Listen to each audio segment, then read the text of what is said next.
I'll have the select board meeting for Monday, October 7th, 2019, come to order.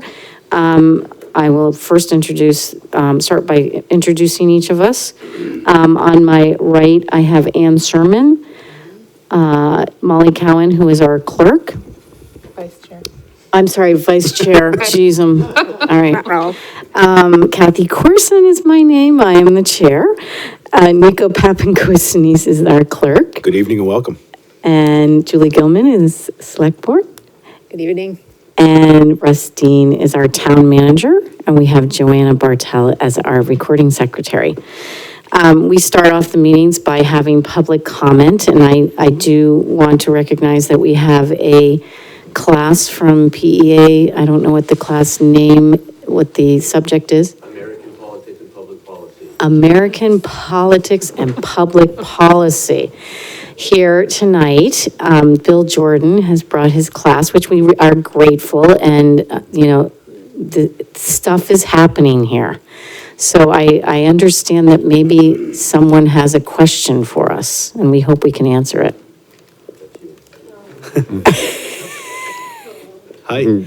Yes, just come and introduce yourself. How we do it is we introduce ourselves. Usually if you're a town citizen, you come, you introduce yourself and you tell us where you live. You can do that as well. Maybe you probably live in a hall somewhere, right? I do. Do you okay. still want to know that? Yes, we like to know your name and all that. So. Hello, my name is Caladria Aguilar. I'm a four-year senior at Phillips Exeter Academy. I live in Willwright Hall. I'm originally from Tampa, Florida. Oh, nice. Okay, so can I ask two questions? Is that yes, possible? We love questions. All right, first is, does Exeter have trouble getting local engagement in politics? What has been tried to engage more people, and why do you think that they may or may not be more engaged? Does anybody want to answer that question? I can take it from a voting perspective. So we have about 14,000 people in our town, and about half of those people are registered voters. So if you think about the math, there we have about 6,000-ish voters. And when we have town elections, for example, when all of us get elected, which is in March, about top 3,000 people come out to vote. Actually, 3,000 would be saying a lot. That's Usually it's like 2,200, So 1,800. yeah, and it depends on the average. So that's a very small percentage. You can do the calculations in your head.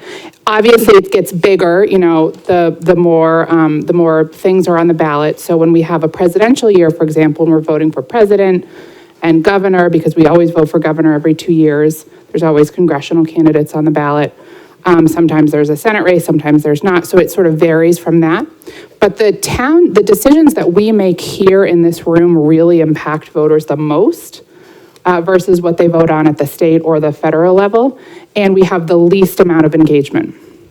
And that is true everywhere across the board in every municipality. That is true. And I think it's a source of frustration for me. It's something that I've always been interested in. I mean, I remember going before my school board when I was in high school and saying, we need a string ensemble, at age 14, and advocating for a string ensemble, my public school. And we got one. And so, when people show up and make their voices heard, like you're all doing tonight, you can really affect policy because we need to hear from people and what they think. So I think the answer to your question is, it is hard to engage people in public policy and making decisions and voting, which is sort of the easiest entry-level way to engage in public discourse, right? A lot more people vote than come and speak to us in this room. But it's hard to see, I don't know, and here would be actually a good assignment for you all. Are you all on the Exeter, New Hampshire Community Forum Facebook page? It is a fascinating experience in what the issues of the day are in Exeter. People talk about sewer, they talk about parking, they talk about Amtrak schedules, they talk about ice cream, they talk about, all sorts of things, and you can sort of take a temperature of what people are talking about based on what's happening there. And so that's really interesting. And you'll see a lot of people engaging there who don't necessarily come and hear and talk to us about that. But I guess you've heard a lot from me, so I'll let somebody else talk. Well, I was going to say further to what Selectwoman Cowan said, prior to the election in March, and the first Saturday in February is the deliberative session, and that's held at the Exeter High School, and that's where the town moderator goes through the entire warrant.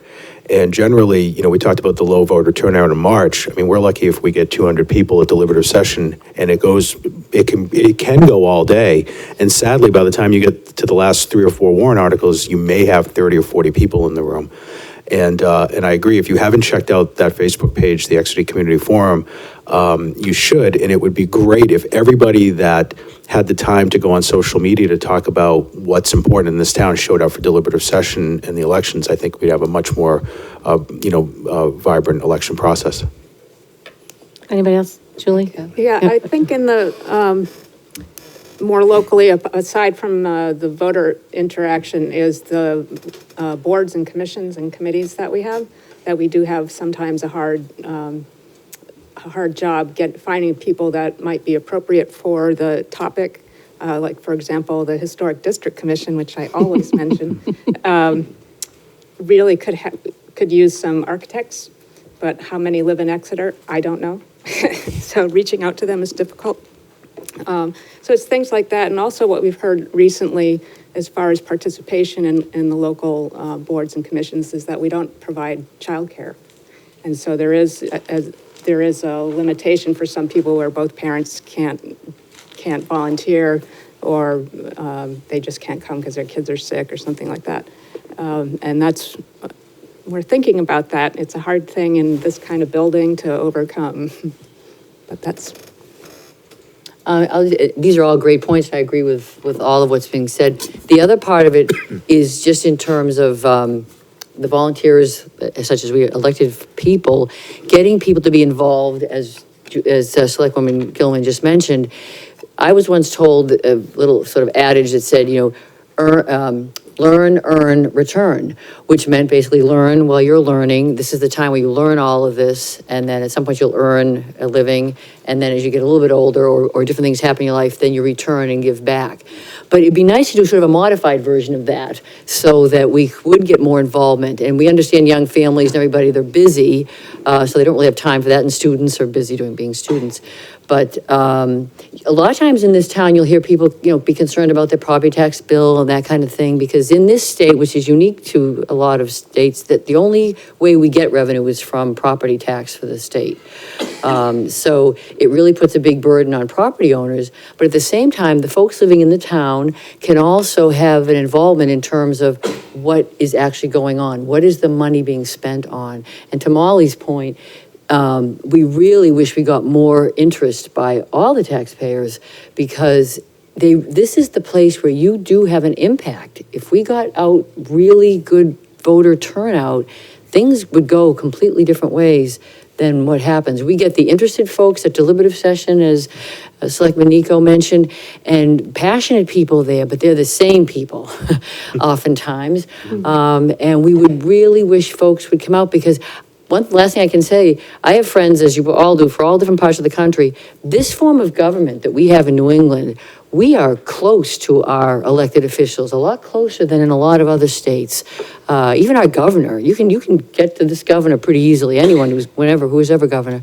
So we need to embrace that. It amazes me that we don't embrace that more, because other people look at us and they say, wow, you can just get up and talk to somebody and talk to your elected officials and maybe make a vote go one way or another by influencing them. And I've seen it this is my 6th year being a select person, and I've seen it, how some impassioned people can make a difference. So we just hope everybody gets more involved, and that's a great question. Thank you. Thank you. My next question, sorry. I just had one more thing to say, and this is a statewide thing that New Hampshire, and Maggie Hassan stole this from me. New Hampshire is really run by volunteers. State representatives like me make $100 a year. All of our boards and committees and commissions are volunteers, no pay at all. Select Board gets paid enough for me to hire a babysitter for my kids in the first few years that I was here. And so just think of it that way, that we are doubling up or tripling up on getting people to participate. at all levels. Yes, go ahead. Okay, my next question is, what is Exeter's racial demographic and what you think of it? And also to add on, how are you engaging POC in local government? That's a great question.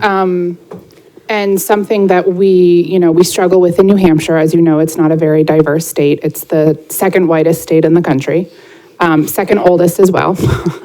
And Exeter is slightly more diverse than typical towns, which is, sort of a reason that I brought my family here, was because I was happy to see that diversity. And we do make it a point to engage and involve people of color, minorities, diverse people on the different boards and commissions. It's really important to me to have LGBTQ plus people be part of the conversation, same with people with disabilities. And we are starting conversations at the Budget Recommendations Committee level in terms of hiring. So, what does a diverse staff look like for the fire department or for the police department? And how can we actively recruit and train people of color to come, either who are here, who are sort of rising up and want to do this work, or how can we attract them here?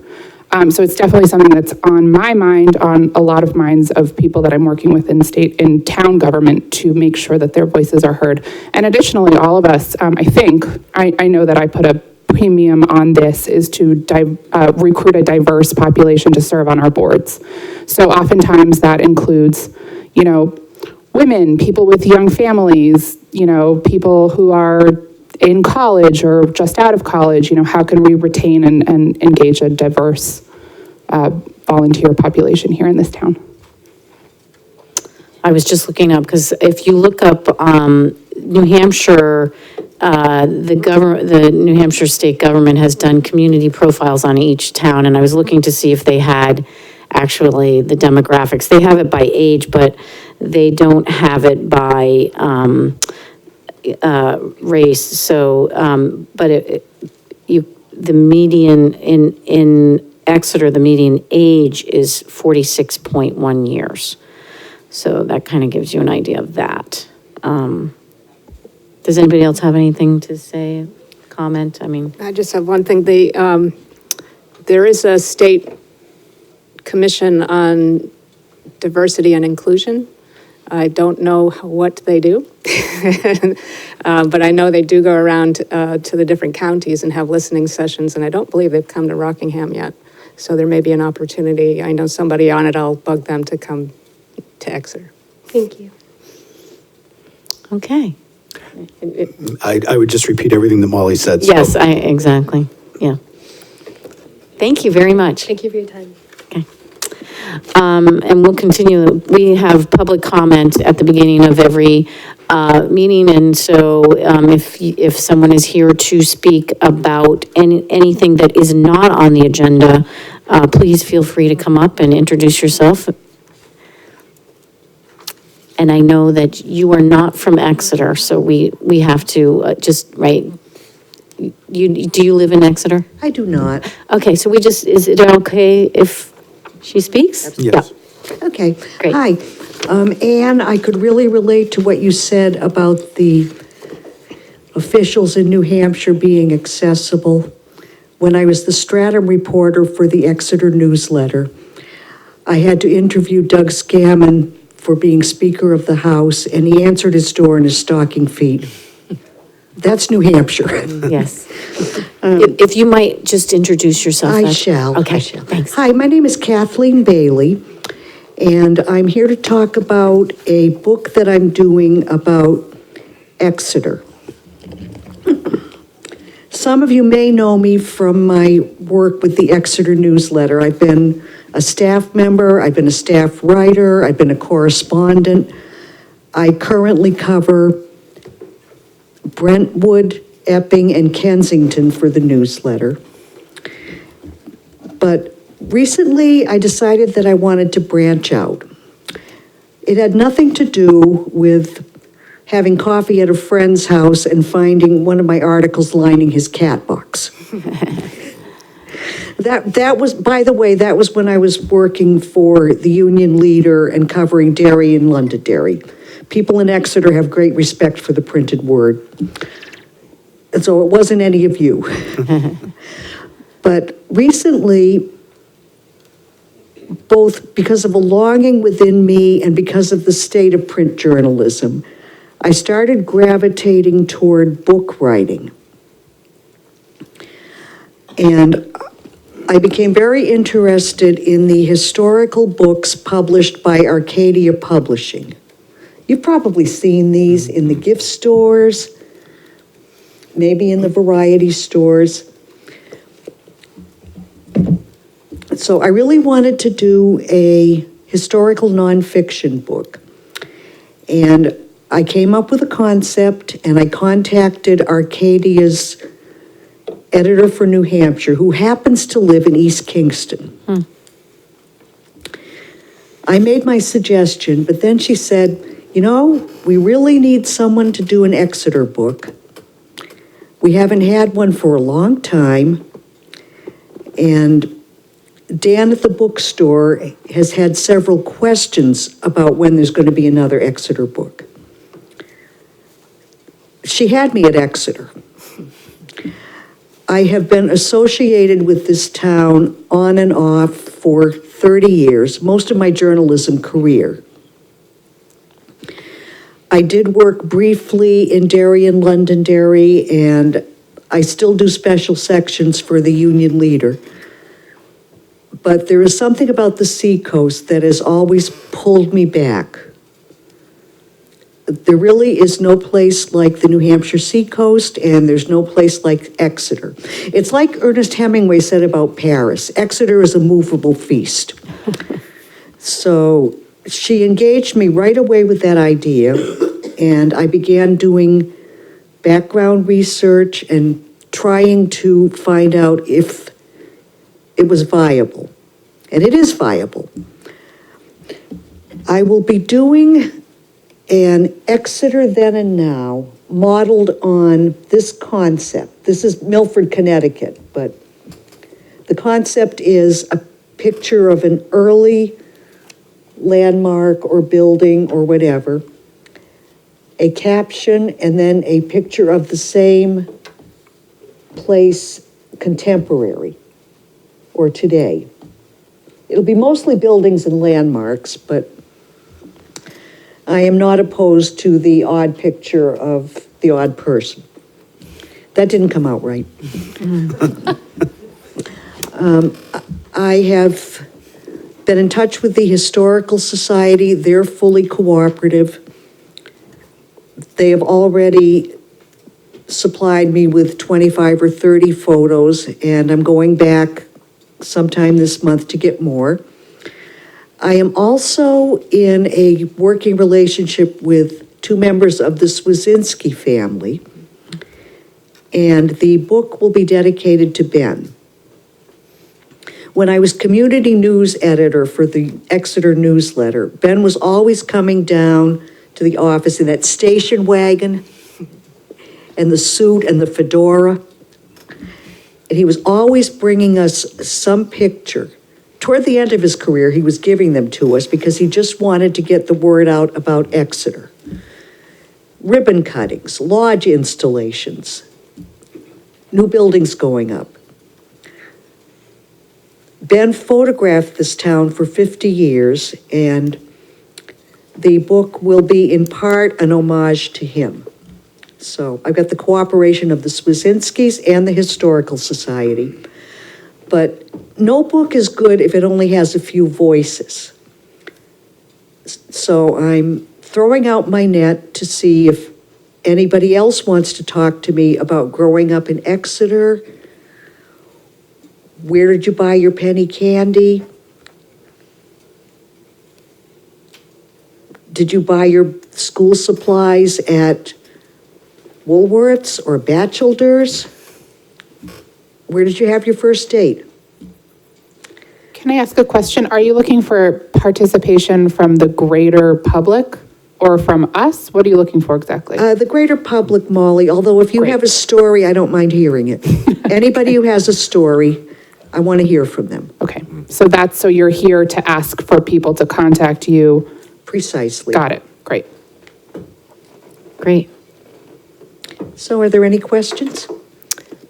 Comment. Go ahead. I would recommend that you look at our old town reports because they are full of pictures from the past.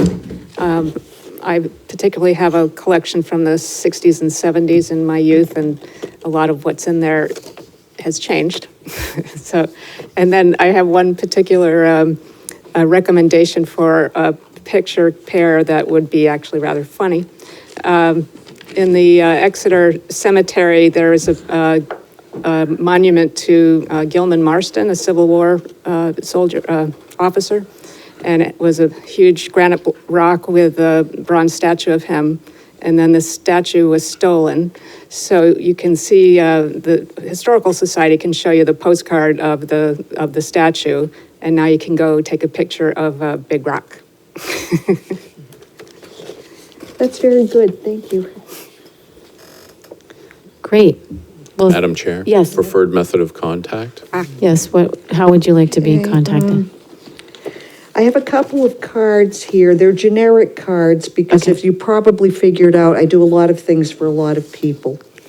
But they do have my email and I've scribbled my phone number. Could you take these You want to read it on? to the lovely people? Thank you so much. Here, I'm going to give them to Russ, because if somebody contacts you, then you will have her information, so. I can And also be Julie- reached through Julie, the you might wanna take Historical one, too. Society. Okay, We'll scan this so we have it electronically that we can, can give it to people. right? Great. Right. And I'm in town most Tuesdays and Thursdays to work on the project. I spend an awful lot of time in me and Ollie's, so if you see me in there, say hi.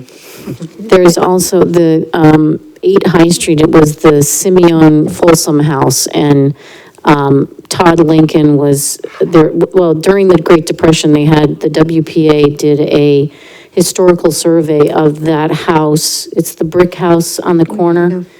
And the attached, and there is a historical survey done by the WPA, and it talks about whether Lincoln was there or not, and some of the, it's very interesting about the owners, so that might be Yeah, something. you see, there is so much history in this town, and what I'm going for is kind of a two-pronged approach. One, there is an awful lot of history, and I'm unearthing more as I go along with the project. And two, what is it like to grow up around this history?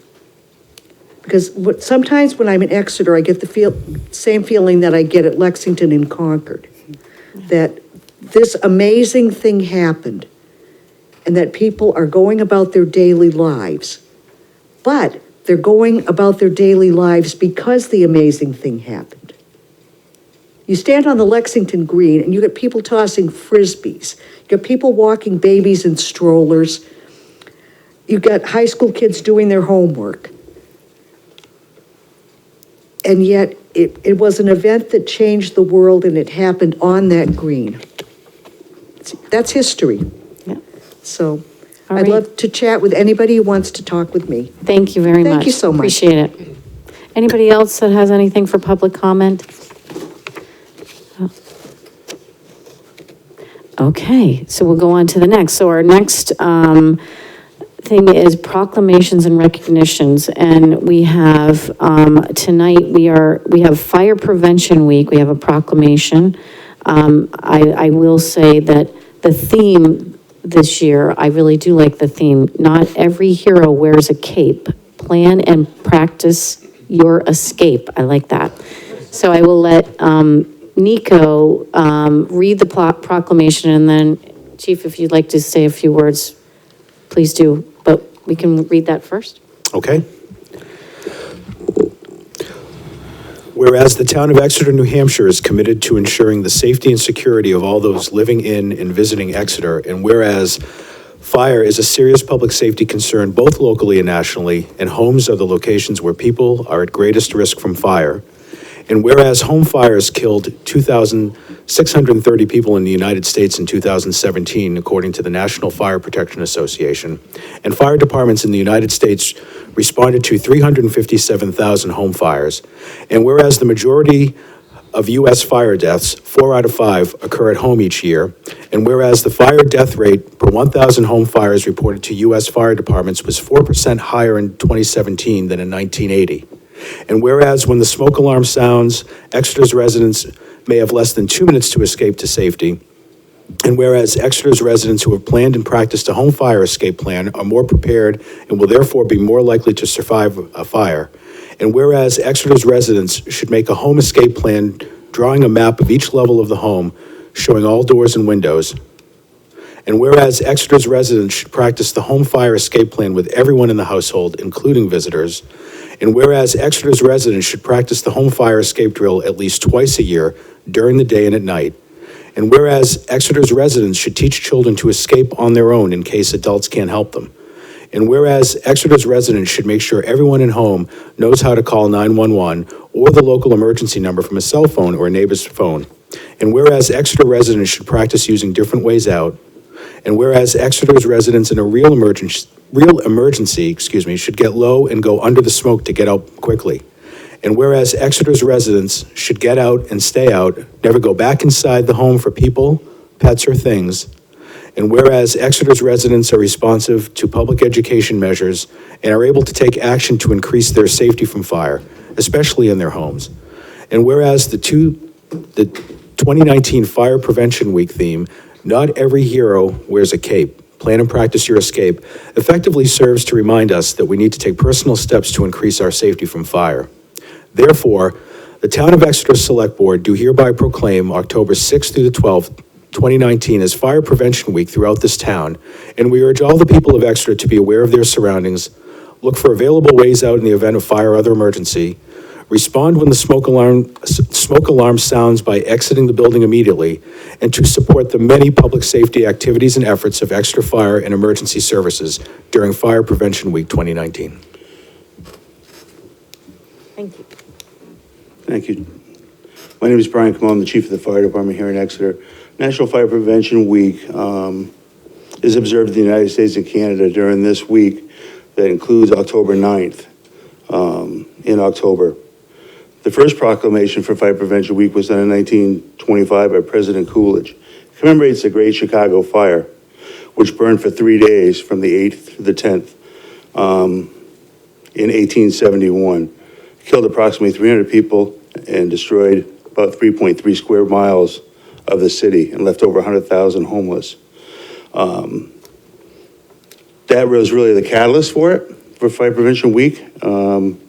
But most of the things that we do are based on actual incidents and actual tragedies that happen, in communities, whether it was large fires, large loss of life. That's what dictates the fire code and also the work of the NFPA to try to prevent these hazards from happening again. So we appreciate your support. This week is very important to the fire service. We will have a number of kids coming through the fire station. We'll visit a number of schools. Actually, our Fire Prevention Week now is expanded into 2 weeks, really. We'll have more tours over next week, too, at the fire station. So we appreciate your support. As far as fire drills go, I'm sure that our students here have probably met some of the firemen a couple times during their 4 years at high school. So we certainly do a number of runs there, but thank you. Mm-hmm. Thanks. Do we need to do any motion or we're all set? I think you're all set. Okay, great, thank you very much. Another recognition is that the police are donning it for October. It's Breast Cancer Awareness Month, and you will see the police are wearing badges in pink, which is a great idea, so. And also I'd like to, there's another recognition, the Public Works Employee of the Summer second quarter, was Tim Childers, who was recognized. He's a custodian with the town, and the commentary on his recognition was he's always comes to work with a good attitude, never complains, and completes his tasks beyond what is expected. He takes care of anything necessary at the drop of a hat, no matter how tough the situation may be. Tim keeps many town employees work areas clean daily, no matter what the changing seasons may bring. So we're really proud of the fact that, that this employee of the quarter, that they, first of all, let us know as select board members, and we congratulate Tim on being the employee for DPW the summer quarter. And with that, we will move on to approval of the minutes from the last meeting, which was September 23rd. Does anybody have any changes on that? No? Madam Chair, I move to approve the minutes of September 23rd as presented. Second. All those in favor? Aye. All those opposed? Okay. We'll move on to, we don't have any appointments tonight, so we'll go to discussion and action items. Our first is a presentation by Herb Moyers for off-site radiological monitoring. Thank you. Good evening, everybody. The Seacoast Anti-Pollution League had its 50th anniversary celebration recently, and the main speaker was former Nuclear Regulatory Commission Chairman Gregory Jasko. He has written a new book called Confessions of a Rogue Nuclear Regulator, and he outlines some of the things that I outlined when I sent you those two articles referring to the NRC's intransigence in not really doing its job to look out for the public health and safety. So that's why I'm here with State Representative Peter Somcich, and he's going to explain the first part of that, and I'm going to pick it up with evacuation planning.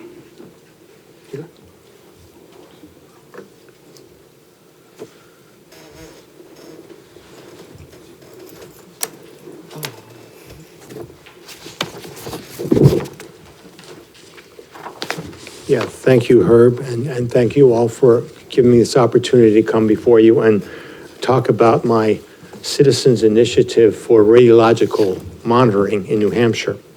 The flyer I handed out kind of describes what my initiative is trying to do, but let me outline briefly to you my motivation too. I'm a state representative serving on the Science, Technology, and Energy Committee in the House.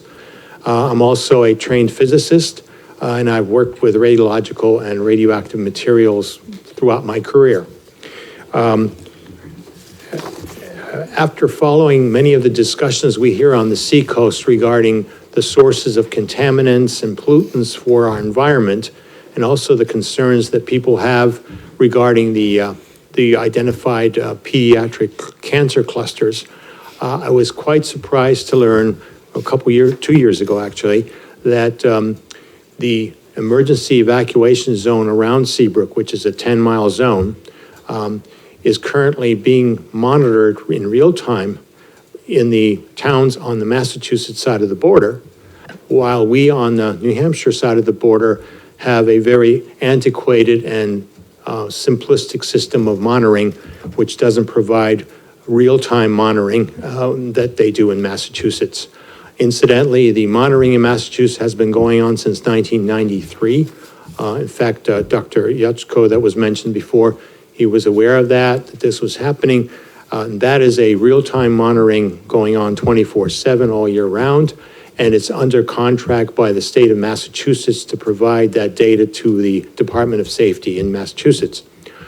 The system we have here in New Hampshire, on the other hand, in the 17-town area in the zone that are in New Hampshire towns, they basically are using what they call TLDs, thermoluminescent dosimeters, and these things are basically devices that are mounted on utility poles in various locations. They are removed every 3 to 5 months and sent to Concord for analysis, and basically they are not very useful in the sense that we don't get real-time monitoring, so you can find out 3 to 5 months later if there was a radioactive or radiological event going on. But the main problem is they're not very sensitive to small releases of radioactive materials, which are a regular occurrence at Seabrook and is licensed to do that.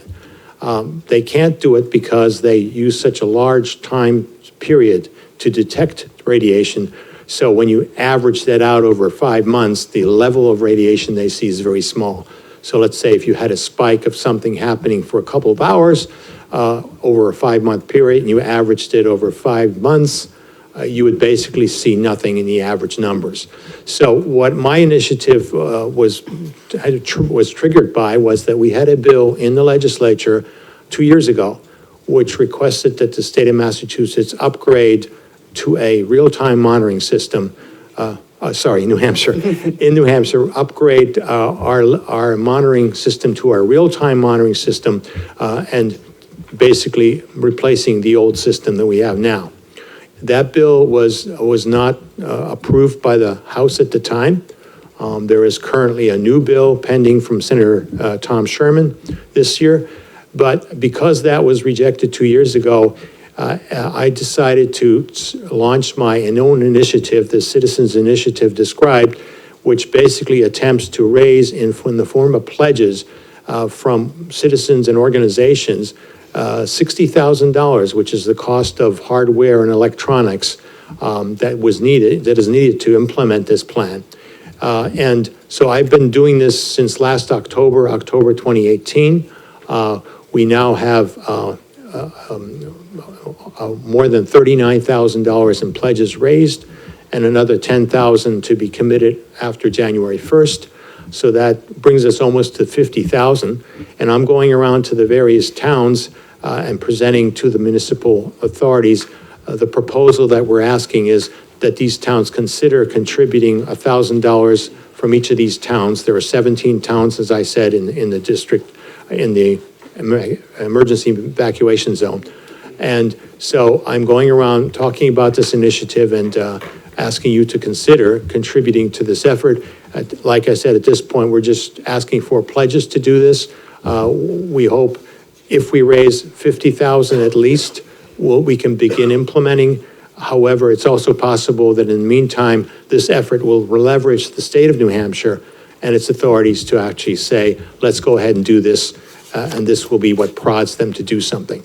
I want to emphasize that this is not an anti-nuclear or pro-nuclear effort. This is just about replacing a monitoring system with an enhanced monitoring system, which is 21st century technology that will give more protection for everyone. In particular, when I talked to Senator Sherman about this, you might know that looking at causes of cancers or contamination, we don't have enough monitoring systems in place to tell us what's happening in the environment.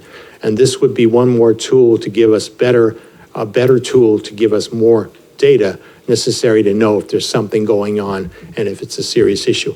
This is not about, if there's a catastrophic accident in Seabrook, obviously everyone will know and all the detectors on site will certainly know that. And even our own detectors right now that we have will know it maybe 5 months later. But what I'm saying is we're trying to implement a real-time monitoring system now, and I'm hoping that you can help us support that effort. And everything's outlined in that flyer, and I'm available for any questions now or anytime you might consider this. So thank you very much for your attention. Thanks. Does anybody have any questions? Julie, did you want to comment or? No, I remember the bill, to say, and actually was kind of disappointed that when it failed, because as you say, it's time to upgrade from what we have. I worked at the nuclear plant one summer as a student, making drawings of, I told Russ, flange faces and valves, so that's where they go out and to measure the things. And at the time, that was the first nuke plant to do that kind of thing. Hopefully, it's been adopted elsewhere. So it's a good time this came up during our budget season. So I think it's something that we can discuss then. I just have one quick question. Yes. Why wouldn't it be the responsibility of the plant itself to do that for us? For everybody? Well, of course, you all, most of you, I believe, haven't been in New Hampshire long enough to know how slowly things move. Yeah, well- I've heard from other people saying, why isn't the responsibility of the state to do this? okay. But in fact, my understanding is that currently there is a $3 million emergency planning budget every year, $3 million budget, which is used for these kind of purposes. Part of that is used to analyze these sensors that they send in. The other part is divvied up among the 17 towns for emergency planning exercises and things like that. So there is a lot of money already available, and my suggestion has been to the authorities there that I don't think that it would even make much of a difference if they stopped doing what they're doing now and replaced it with a new device. Basically, they have to drive out and get these things in person. So you have somebody driving around, taking these things down, putting new ones up. When you have real-time monitoring, you're linked electronically to these devices. You don't have to go out unless there's an error or something. So I don't even think it would make much difference. And there is that big $3 million budget that they could easily fit $60,000 into. The other part of that would be having an operator monitor this, but they have that now with the other system. So it's kind of a wash, I think. I think my effort really is a way of trying to leverage this a little bit to get attention for it. And actually, we have had, Senator Sherman has been approached by NextEra Energy, the owner of Seabrook, which many people might not know is one of the biggest wind energy companies in the country. Has 70% of its businesses in wind. They've approached Senator Sherman regarding his bill, and they'd like to work with him to see if they could find a resolution of this. We're hoping that that will happen, but I'm not going to cross my fingers until I see that it actually does happen. And when it does, I would be glad to say, you know, we have so much, we have pledged so much already that people have been willing to step up, and we'll help you offset that cost so you put it in place. So, best I can tell you. Thank you. Anybody else? Yeah, Just go a ahead. quick one. First of all, thank you for coming tonight. Sure. And I agree with Selectwoman Gilman, the timing's perfect as we're just beginning budget season. But my question is, have you spoken with any of the other 16 towns and municipalities? And if so, what has been the reception from them? So far, we presented to the city of Portsmouth, and we have a pending date with Northampton. Okay. Hampton Falls, sorry. Okay. Hampton Falls. So we're trying to work our way through each of these towns. We've have contacts to all of them already. We just haven't had dates and opportunities to present this. Portsmouth has signed on to it already, and we're hoping that Hampton Falls will do the same. Great, thank you. Molly, do you have anything? I mean, I don't know that I have any questions other than, you know, as a mom, I'm very concerned about the cancer clusters. And, you know, getting to know the emergency response and the circumference, you know, it makes sense to look at all of the additional towns that would have to be evacuated. I would also really be interested if you have any data from Massachusetts, like, what does that look like? What kind of, you know, are you replicating what they're doing in those towns? Is that sort of the effort here? And then what kind of information do you get? I'd be really interested in that. Well, the organization that's doing that is a nonprofit called C10. They've Okay. been in business since 1990. They started as a nonprofit doing this as a volunteer organization. And then since 1993, the state of Massachusetts has said, we're going to contract with you for that data. Because obviously, you know, you could just set up your own monitoring system, but then you wouldn't really have any authority to say anything if you see something interesting or dangerous. So you'd have to work with the state to do that. So that group has been involved since 1993, as I said, and we're using their example of the kind of monitors they have in place that we'd like to see happen. We don't necessarily have to have them do it if the state of New Hampshire does it themselves. What we'd like to do, however, is obviously compare the data, because some of their monitors might be very close to our monitors, and we'd like to know that they're consistently correct. And if you have both sides covering that zone, that's better than just half that zone. So we certainly don't want to have inconsistencies there. That makes sense. Great. Does anybody from the audience wish to comment or speak?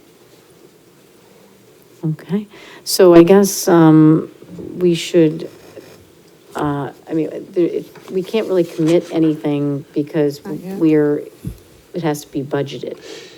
Yeah, I mean, there are lots of things that I think this is more of an introduction to the topic and how it's implemented.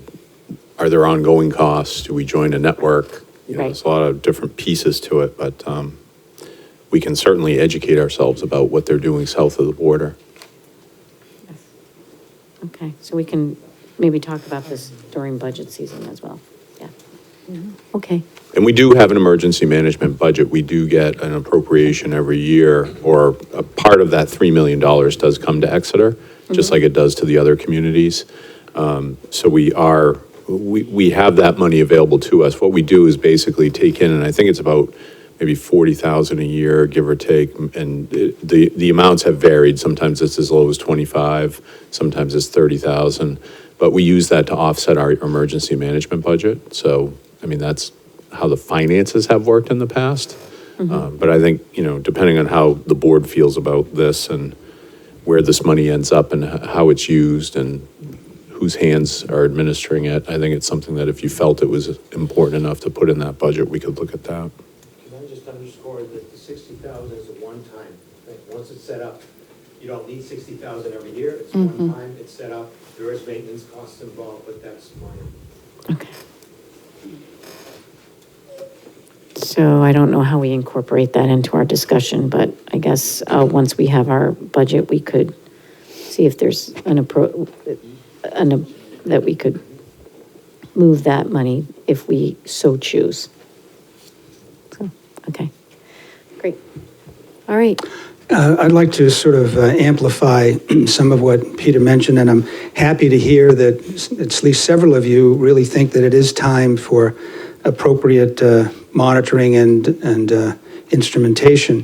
When I was selectman, or maybe just after I left in 94, the town of Exeter was just implementing a system called SCADA, whereby you could get real-time instrumentation on the water treatment plant, the sewer treatment plant, so that you had the ability to know what was going on, when and where, and it would help provide maintenance and, troubleshoot when it indicated some problems with pumps or whatever.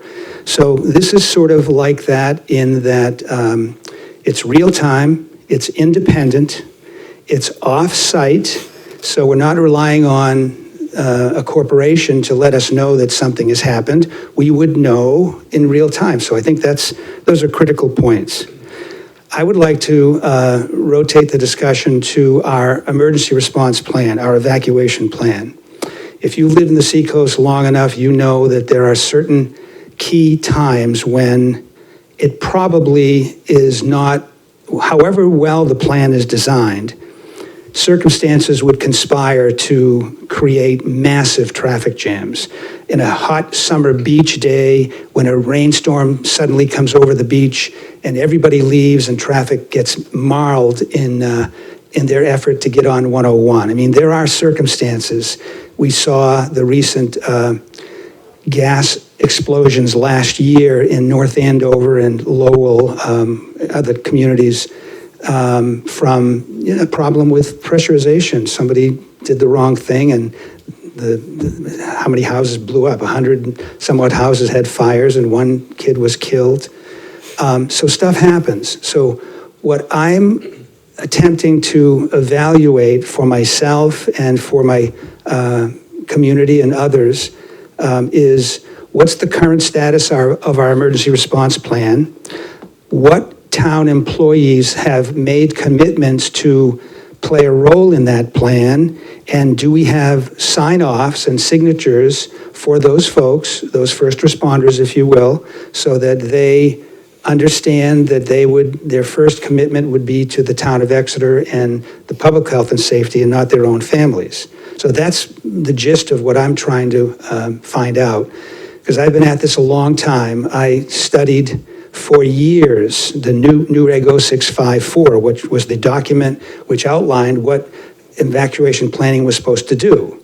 And I think generally speaking, those of us who've been with this a long time recognize that what the utility and others said they would do, they never did do, and they never have created plans that I think are workable in all scenarios. But I I spoke with the chief, fire chief, and he's putting together copies of the plan so that I can spend some time reviewing that. And that's what I came here to find out.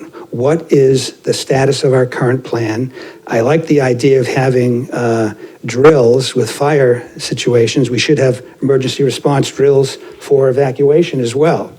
So those are my concerns, and that's why I come here to raise the issues as I have. Thank you. Questions? Kathy, yes, is it please. okay for me to comment on Yes, this? please. So one of the things that I wanted to point out, so everybody is aware, is that the town does have an emergency evacuation plan. We are under the state guidelines with that plan, I believe we're talking about Seabrook specifically, but we drill annually on that plan. Every 2 years, we're graded by the federal government, we're graded by the state. It is a very inclusive process. Multiple towns are involved. We do this at our emergency operations center over at the fire department, and the fire chief and the assistant fire chief are very able leaders of that process. And we also actually have people from, representatives from not only our own town government, but also the SAU 16 that are involved in that, as well as Phillips Exeter Academy. So, in the hospital, thank you, Julie. So one of the reasons I wanted to bring that up is because this is a chance for me to say, people they kind of automatically assume that these things are taken care of, and these are actually things that are done above and beyond someone's normal. I mean, we have our first responders, obviously, but in terms of just our employees and their activity, this is, I would consider this to be sort of extra, if you will, and unique. And I just wanted to recognize that, because I know it's been put out here that, do we force people to sign things, or do we say you will be here? No, we don't do that. But we do have a very able team and committed people, positions and people that are part of that process.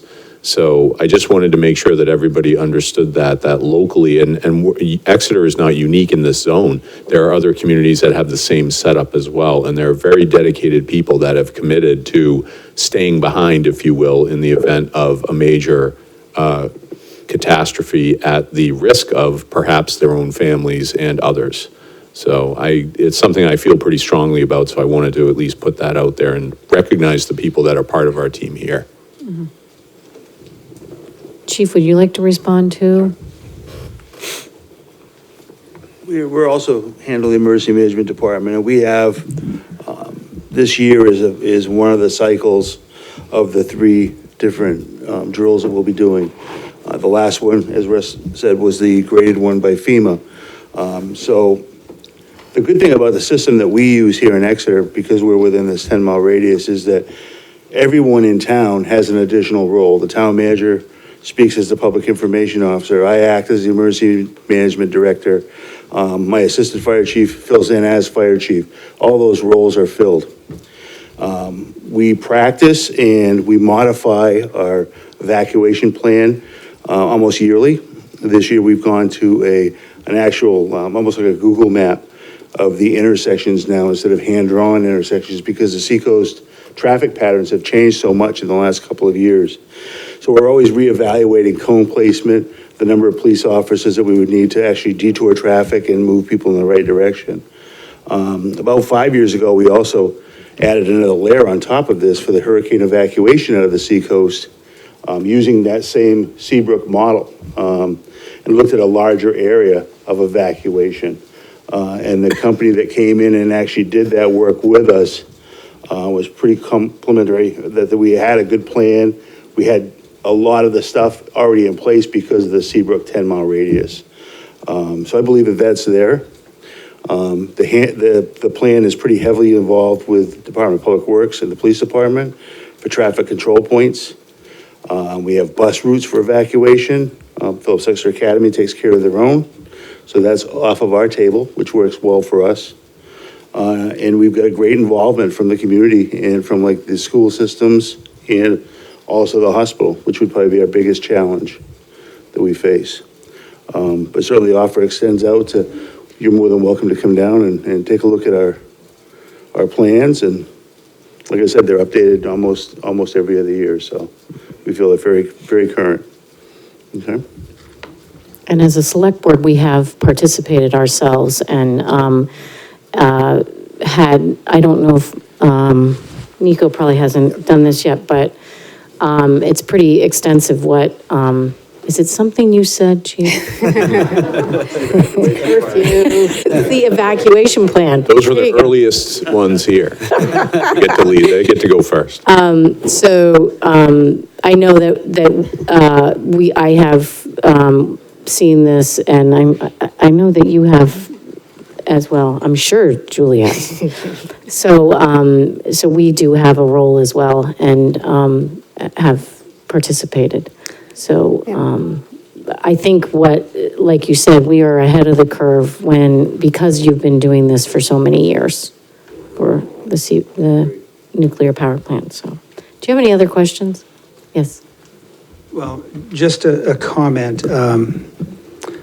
Certainly, good planning is essential, and I have no reason to doubt that the plan that's been done is really quite comprehensive. But I will say that some parts of the world, some parts of the United States, California, implements sort of more realistic tests or scenarios, so where people are actually mobilized and you find out whether you have enough resources at these different traffic points when numbers of cars try to go in the same direction.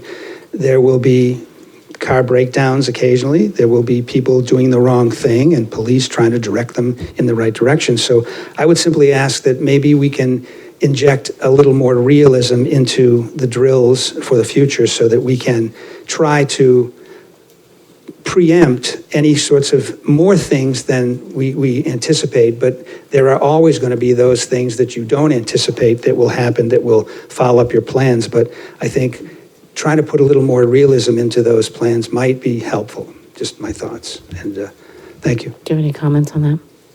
Go ahead. Yes.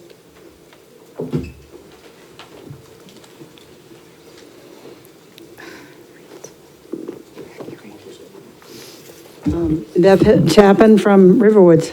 I wanted to bring up the matter of potassium iodide.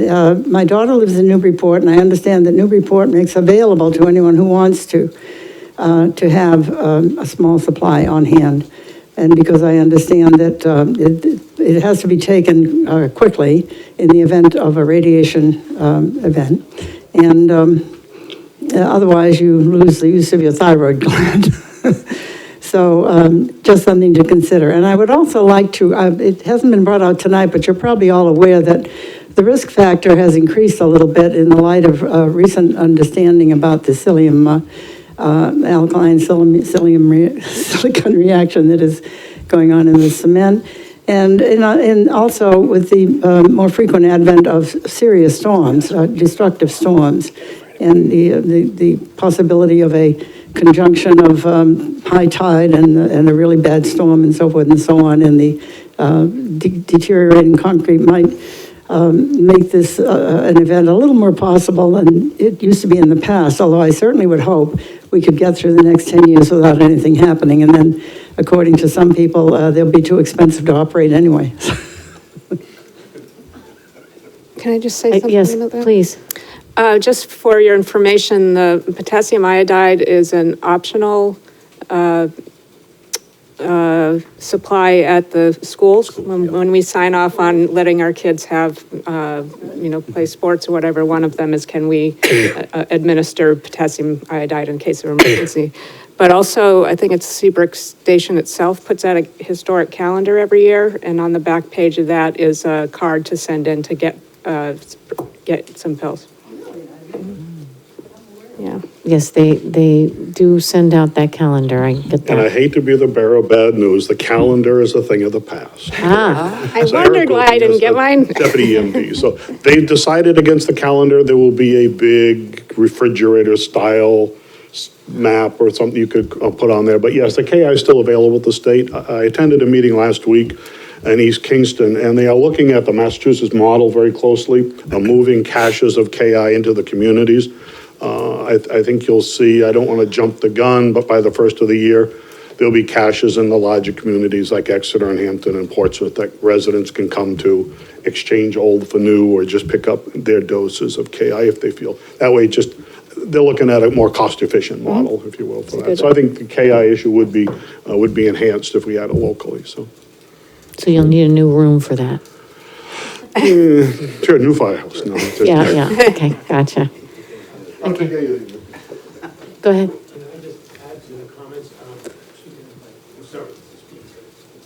I just wanted to add to those comments. I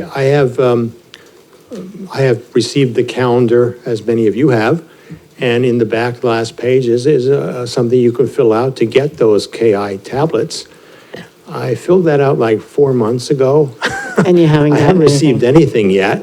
And the other thing I kind of wondered, just curiosity-wise, is, how long is that tablet? Is there a shelf life or something? Because I know I received one, I think, 10 years ago or something, but I had no idea what the shelf life is. So I'm just saying it's maybe not as effective as it seems. And I don't know, it doesn't say on the sheet that, it's 5 years shelf life. It should. Thank you. All good things to know. Okay. Are you all set, Herb? Yeah, it sounds like you can get together with Chief. Okay, great. Thank you. So with that, we'll move on to B, which is Emergency Operations Plan Update Grant Acceptance. All right. Thank you. So along the same lines, we have, did you want to speak about the grant? All right, this is his project. Okay. Just reach out.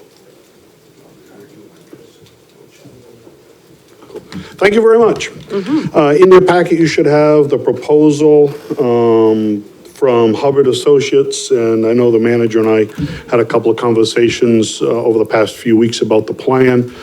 What we're proposing is to enter into an agreement with Hubbard Consulting. The state of New Hampshire has pre-vetted, if you will, 3 vendors that do quality work on their behalf to help communities like Exeter look at and rewrite, if you will, or update their local emergency operations plan. This is an all hazards plan, in addition to the Seabrook plan that we look at, and that's updated through the state about every other year, 3 years on the outside.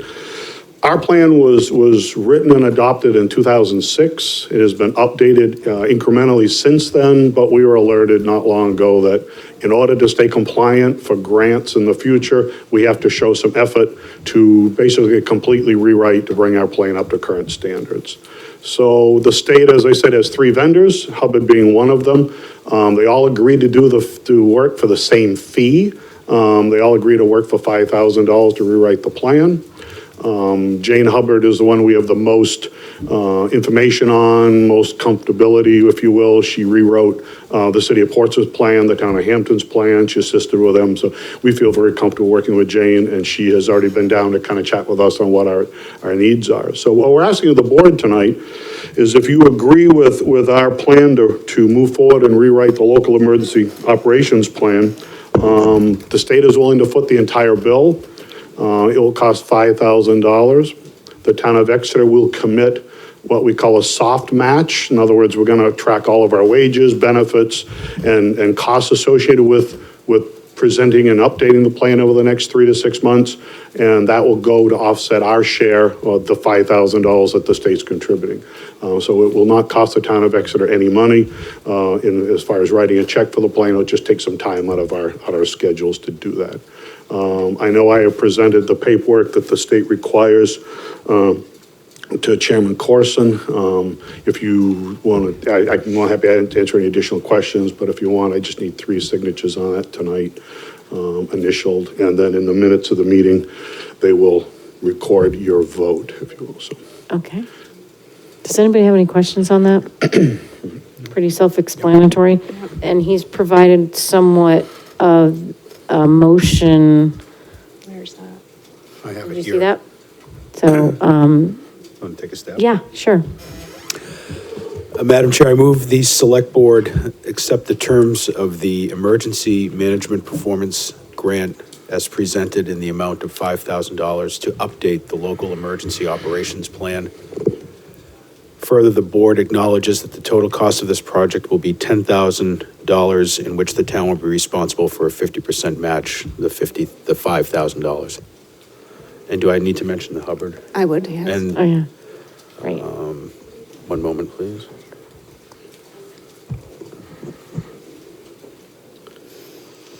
I move the payment. Just insert We the contract beginning. the services of Hubbard I'm looking on Consulting. the, Hubbard Consulting. LLC.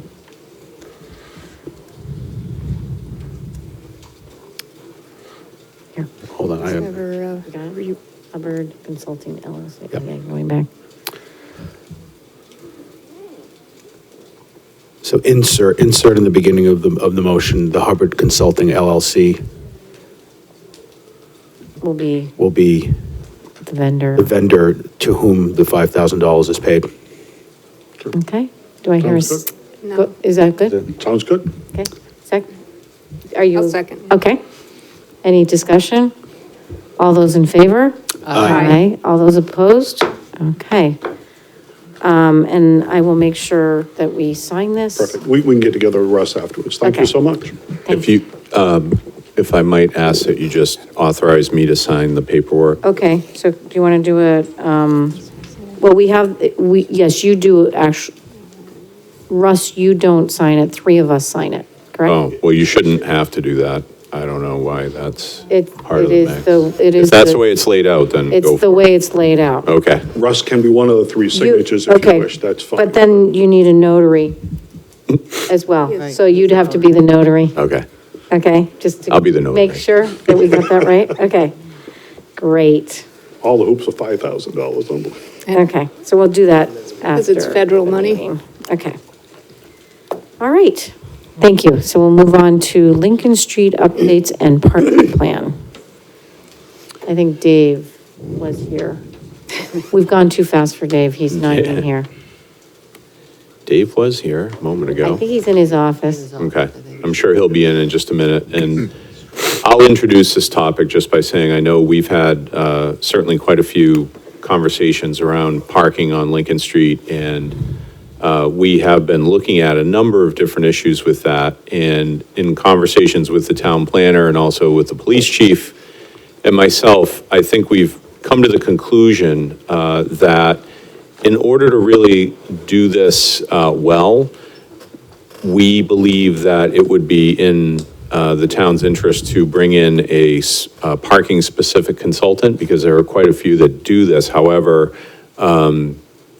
there are a few with specific experience that I think could address a lot of the issues that we've been talking quite a bit about, and would be able to give us both a perspective and a recommendation that is rooted in the logic of looking at an area like Lincoln Street with its mixed uses and different elements in play, and come back and give us a really good concept of where we might want to go with a few recommendations. So we're suggesting we didn't go so far as to lay out a price, but we have a number in mind, and we know that we could cobble together money from both the planning budget and the police budget to do this out of the expense lines. And so that's what we were actually looking for the board to support, moving ahead with that, so we could go ahead and get that going.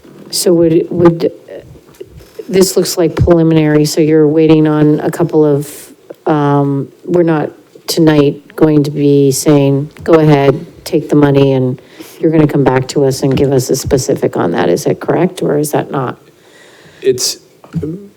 Well, it's in the realm of a normal quote, I guess, what I would say is, so we just go and solicit a few quotes and then select somebody. I mean, we could bring that name back to you if you'd like us to do that. But Well, I'll let we're the board not, I don't decide. think, yeah, and I don't think we're thinking the dollars are such that it's not, it wouldn't trigger that necessarily. Can you give us a roundabout? It says you don't want to give us a roundabout figure, Well, but could it's- you just give we us don't wanna a give it away. roundabout The figure? the reason being is I've asked for 3 quotes. right. And I've gotten 1 back. I have not gotten the other 2 back yet, and I expect them soon. Okay. But when I put out a bid, I don't like to share the information of quotes until I receive them all. What are your thoughts on a range? Could you just give us a range? Well, no more than, Wait, can I ask that question differently? Yes, please. So he doesn't have to throw around a number? We have a purchasing policy or a purchasing policy that up to a certain amount does require, approval of the board or approval of the legislative Yeah. body. If this is under that amount, then they just, they have the ranking system of the applications and choose the one that fits best. And that works out for you? oh, absolutely. That's okay? It's Okay. it's a pretty, Okay. what should I say? All right. and I 4 don't- figures? Can I say that? 4 Yeah, figures? okay, great. Okay, so do you need to explain a little bit more to us, or what would you like? I think Russ did a pretty good job, but just to reiterate the fact that Chief Poulin and I went out, we were, embarked on this to try to nail down a recommendation to the select board. And we realized after meeting several vendors and researching the topic that it really, parking consultant, to come in, an unbiased opinion instead of a vendor, this way is best. Yeah. Everyone's telling us, that this is the way to go because that's what they sell. And then I researched it and we just realized we weren't making decisions on the limits of on and off street parking, kiosk meters and zones, make different zones. Suggestion on what you should charge for pricing. To move people around into different zones. It became pretty complicated pretty quick for us because neither of us have ever done this or been through it before. And we realized quickly, and then we looked at a couple other towns, and Bar Harbor, Maine just went through it. They just recently implemented, but they hired a consultant to come in. So it seems to be the norm to kind of get that, flesh out the pricing and the meter zoning and predicting behavior, because behavior will change when you charge for parking. Some people will pay for it, some people will want to move somewhere else, pay less or pay nothing. So where do they go and how do you deal with those places? Like if, they go into neighborhoods and so forth. And that's what these professionals do. They look at it and they can predict fairly well what's going to move around and how to deal with it.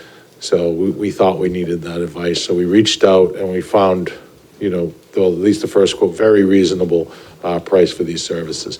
There's also a second part that I mentioned in my memo that procurement, meaning specking out the specs of this. There's a lot of software involved, what the kiosks can do. There's credit card payments, you set bills, coins. There's a lot of decision-making there. So it's probably best, once we get this consultant on board, to address these issues that I was talking about payment, possibly following up at a later date to help with the procurement process and writing the bid for it, if we get to that stage. I didn't want to jump the gun here until a decision's been made, but I foresee that hiring a consultant to do that as well for roughly the same amount of money that we're spending now. I think it's important because I've learned this week that there is a lot of passion around parking in town. And so it's really, really important that you get the perspective of a professional that's all they do. I think that it will go a long way to making sure there's a lot less screaming and yelling when we do, and it has, teeth behind it, why we're doing certain things and why we're not doing something else. So I think it's a great idea. Wholeheartedly agree with that. We understood it was also a very important decision. If it was, research and what to do on a left turn on this street, the chief and I could do that. But Yeah. it was like the importance of this situation to get it right and the pricing structure and so forth. I wholeheartedly agree. That's why we're here tonight. Yeah, great. Yes, Ann? Madam Chair, and thank you, Dave, I agree 100% with what you're doing, so I would, and this is even better than I expected in some ways, because you really want to get in, we've had a couple of conversations over a few months about this, and you make the case even better that I would definitely support it, but then we really need to make it the whole town. It has to be, it shouldn't just be Lincoln Street. It has, is that your idea, to keep all of downtown? Because to me, I cannot stress enough that if we're gonna go to paid parking, it has to be everywhere. It can't be just one part of town versus another. It has to be the whole, and this is even, you're making a better case for it, because you get a professional in here that can look at the whole downtown area and say, this is the best way to do this.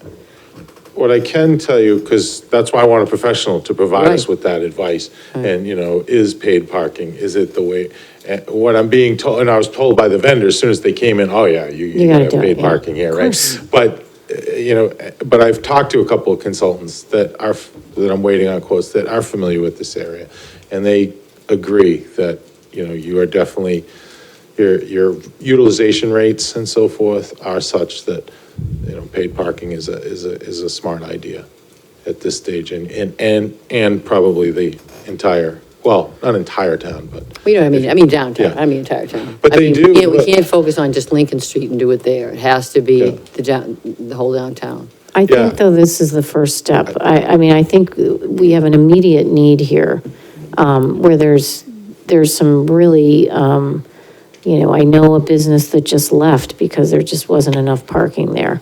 You know, it's an immediate,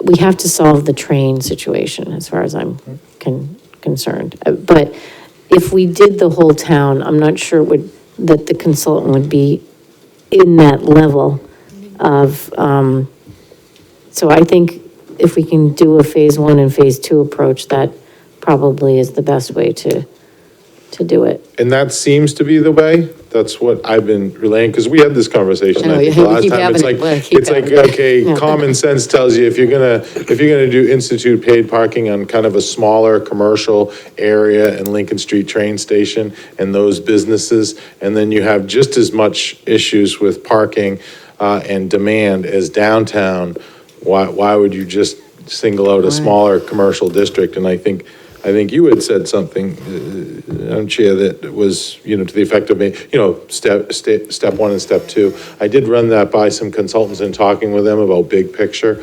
and they, at least one of them was talking that they felt that phasing it was a good idea, to kind of implement something, get the kinks out, what have you, and then moving on. Because it would be, they're telling me that downtown's a completely different, you know, approach, because it's very contained over there. Like, there's, you know, the train parking lot, there's, you know, 140 on-site parking spots and the train lot over at Lincoln Street. And then they're saying, looking at downtown, we got PA, we got 500 on-street parking spots, 4 municipal lots. You know, you could get into permits, some residential neighborhoods that could be affected, you know, quite a bit around it. So they're saying it's quite complicated. So I think that's the goal, but are you saying do it not phased and do it all like it? I think it's a more holistic type of problem that we have. I don't think it's isolated to Lincoln Street. I don't think, either. So I think if we're going to do it, especially with a consultant who's a professional, I would rather have a holistic view of it. Then we as a town can decide how we want to then implement it. But I would prefer to see a whole plan that has to do with downtown and Lincoln Street, not separated. You could phase it in ultimately, but what I would like to see is the whole holistic. There's no other way to do it, because I understand what you're saying, but I also see it in terms of a part of the town feeling that they're being treated differently than another part of the town in terms of business. And I don't think that's a slippery slope. So I'm just in favor of the holistic. I like the idea, but I'm just advocating for us looking at all of downtown as well as Lincoln Street, because they're both commercial areas as well as residential. I don't see the biggest distinction as you see it. I see it as it's our commercial. It's not really me, it's the Well, I'm just consultants saying that I'm that- working with, the yeah, professionals that I'm talking understand the with professionals, but I are also- saying right, that yeah. they are completely different. That's Right. what, like, I heard that exact quote. That's fine in there, but I'm just saying, that's what we're here to do. I mean, I'm looking at that this is our town. So I think some of the businesses, can I just finish?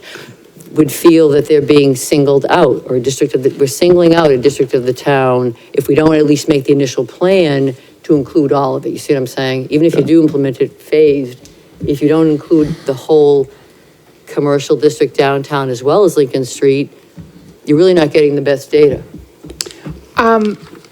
Kathy, can I say? I just wanted to point out that I think the downtown parking issue, unlike the Lincoln Street parking area, which is pretty distinct, you know where the train people park, you know where the business people park, you know where the school people park.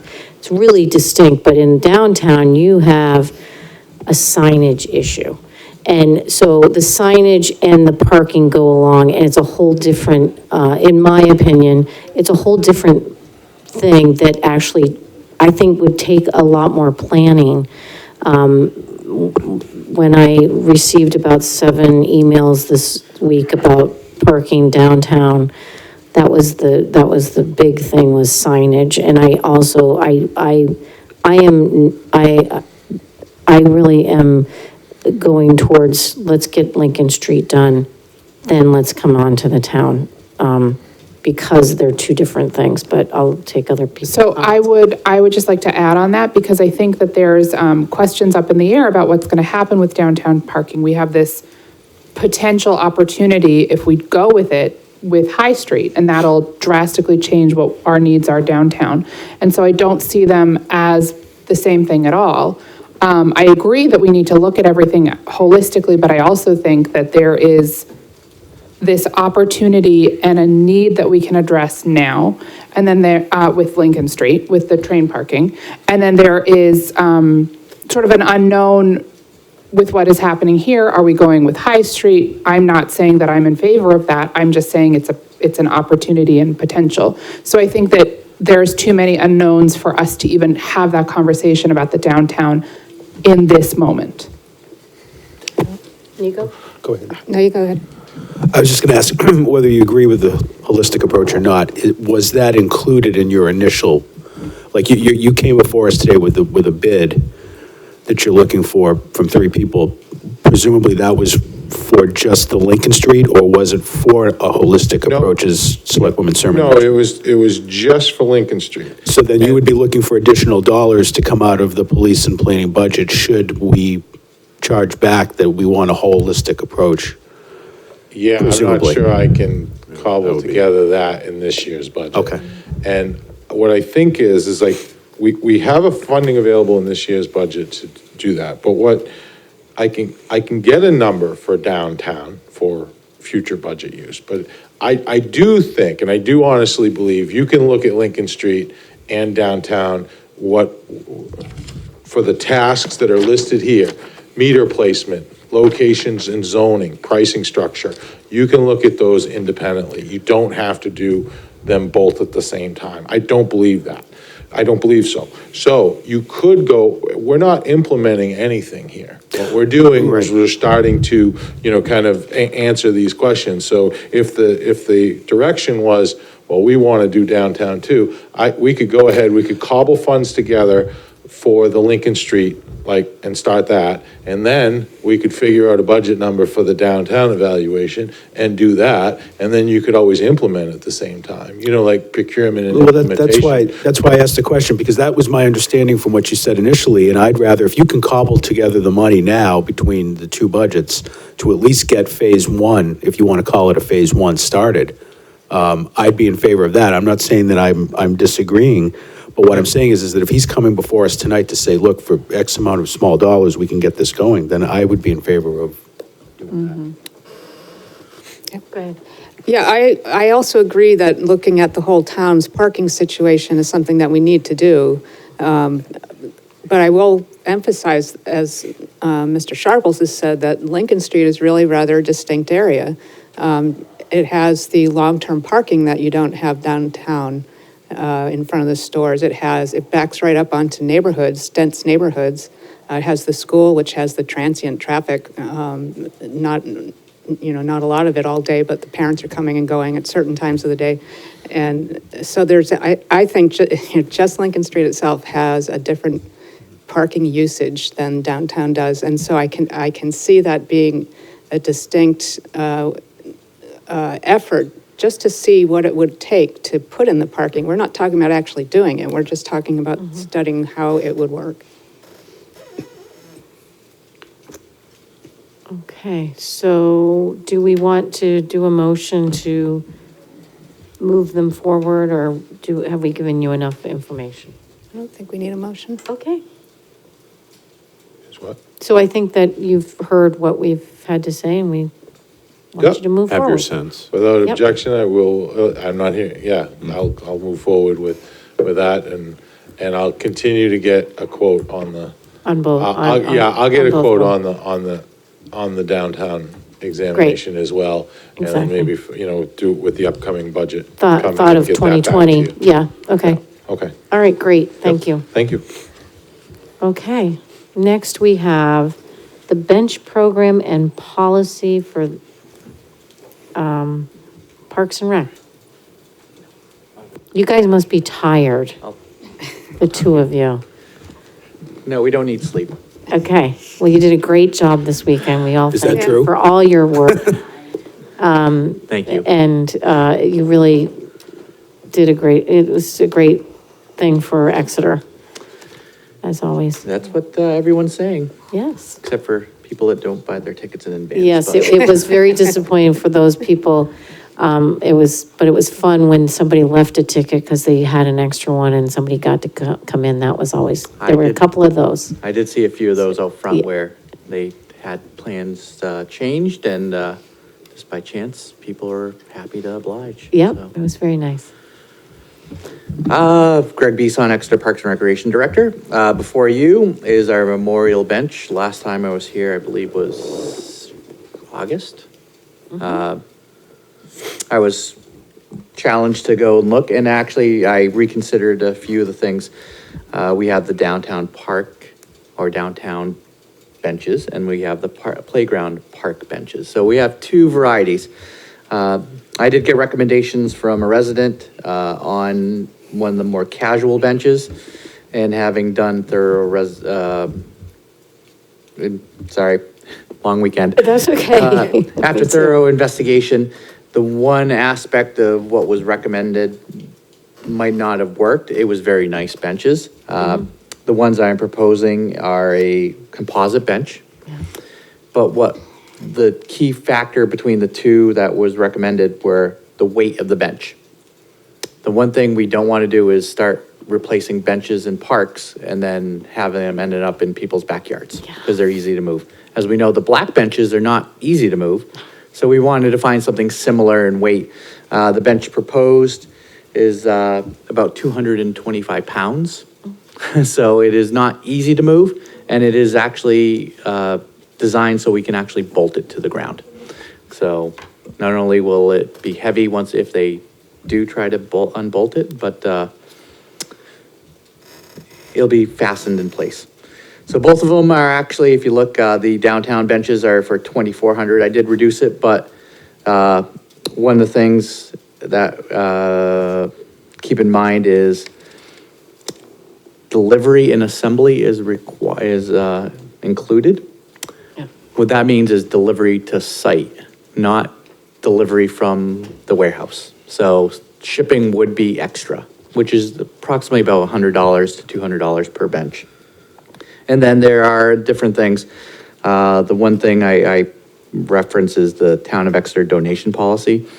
If you agree with this policy for memorial benches, hopefully we can take that out and actually, instead of me coming to you every time there's a bench request and a donation for a bench, then I don't need to get approval, or you can have Russ sign off on it. But it's probably easier just to go through my office.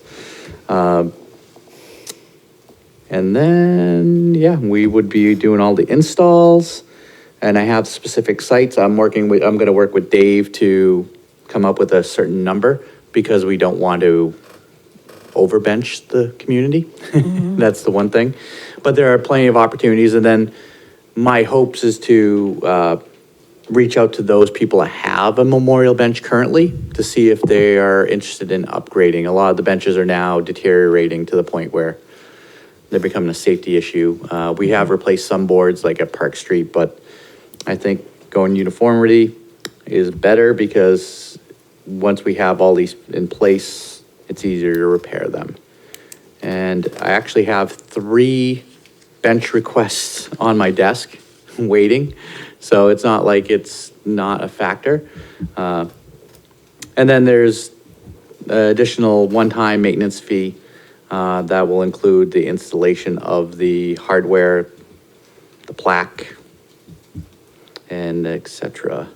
And we did put in there a little asterisk that installation will be seasonal. So if someone comes in the middle of the winter and expects the bench to go up, it's probably not going to happen. And that's about it. And give them 3 options. And hopefully we can move forward and have these great benches, and especially the downtown area. The one question I throw back to the board is an inclusion of Swayze Parkway or not. That's one of the things that I know. Call. Yeah. I'm not touching that one. Yeah. But it's an important issue to talk through, because one of the things that's been going on down at Swayze is that people have, this is my understanding, and I'll look for nods, but people have come in and said, oh, well, I would like a bench, but I'd like you to put in this bench. Right. And they've been, it's sort of the tail wagging the dog. Basically, they've decided what they can afford and what they would like to see put down there. And I wouldn't suggest the select board have zero authority in that area. I think that you can make a determination. It is town property. But is it? Yes, it is. It certainly is. And it is under the trust that you are the named board overseeing that. And so, you know, my ask is not, certainly I'm not trying to paint anyone into a corner. I'm just saying consistency has been an issue down there. And we have all kinds of different styles of benches that have been brought forward at all kinds of different price points. And I think that it's just, for us here tonight, for the places that we've identified, we're good. We think this is a good proposal. It's good and consistent.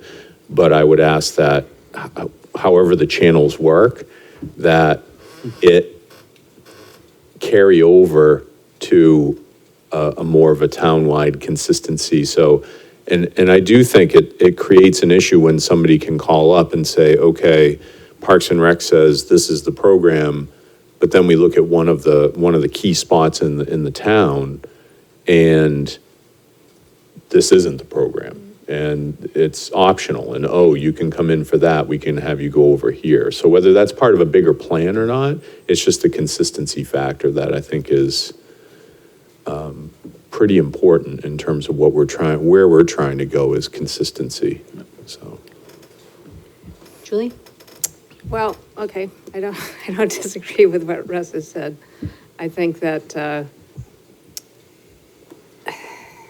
and we don't know how many benches they want down there either. I mean, that's one of the other issues is, as Greg said, our hope is to get this into place and then see how it goes, see how many we get at first, and we'll be back to tell you about that.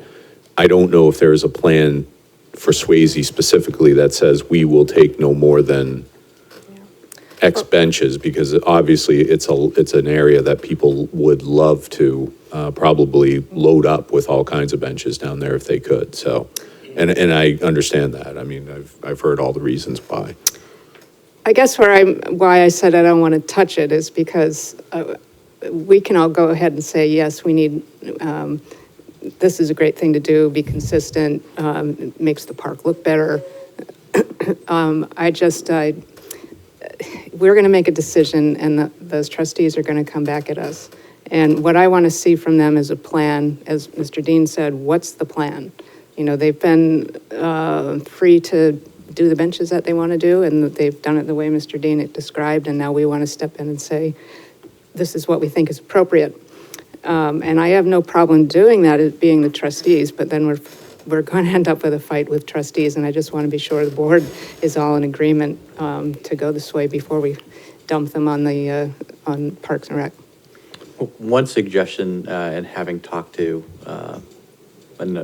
two of the trustees, is having this instituted first, and then they can make the decision to model their program after it, which I think they're very in favor of. They just wanted to see guidance in what the town was going to do for a memorial bench program. Okay. Well, that's good news. Yeah, I think we should leave it up to the Swayze Parkway trustees. I mean, it's what they do. So absolutely, just talk to them, have it on their agenda, and I think we're making a bigger deal out of this than it actually is. I mean, they do run the parkway.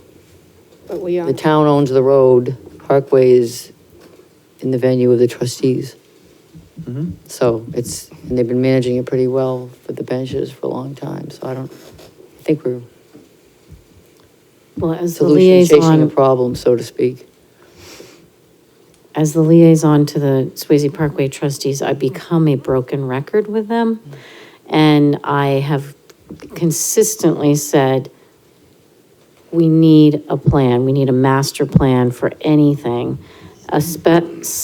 Specifically, we just had a site walk, and I did point out there were many benches. It does eat into even the way that it's maintained, because if you have too many benches, you have to mow around them and you have to do all sorts of things.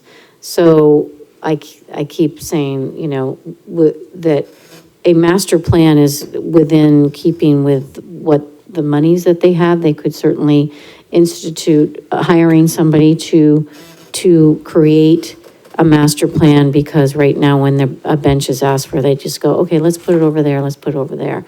And I personally, it's a park that was designed by Olmsted, who has designed, right?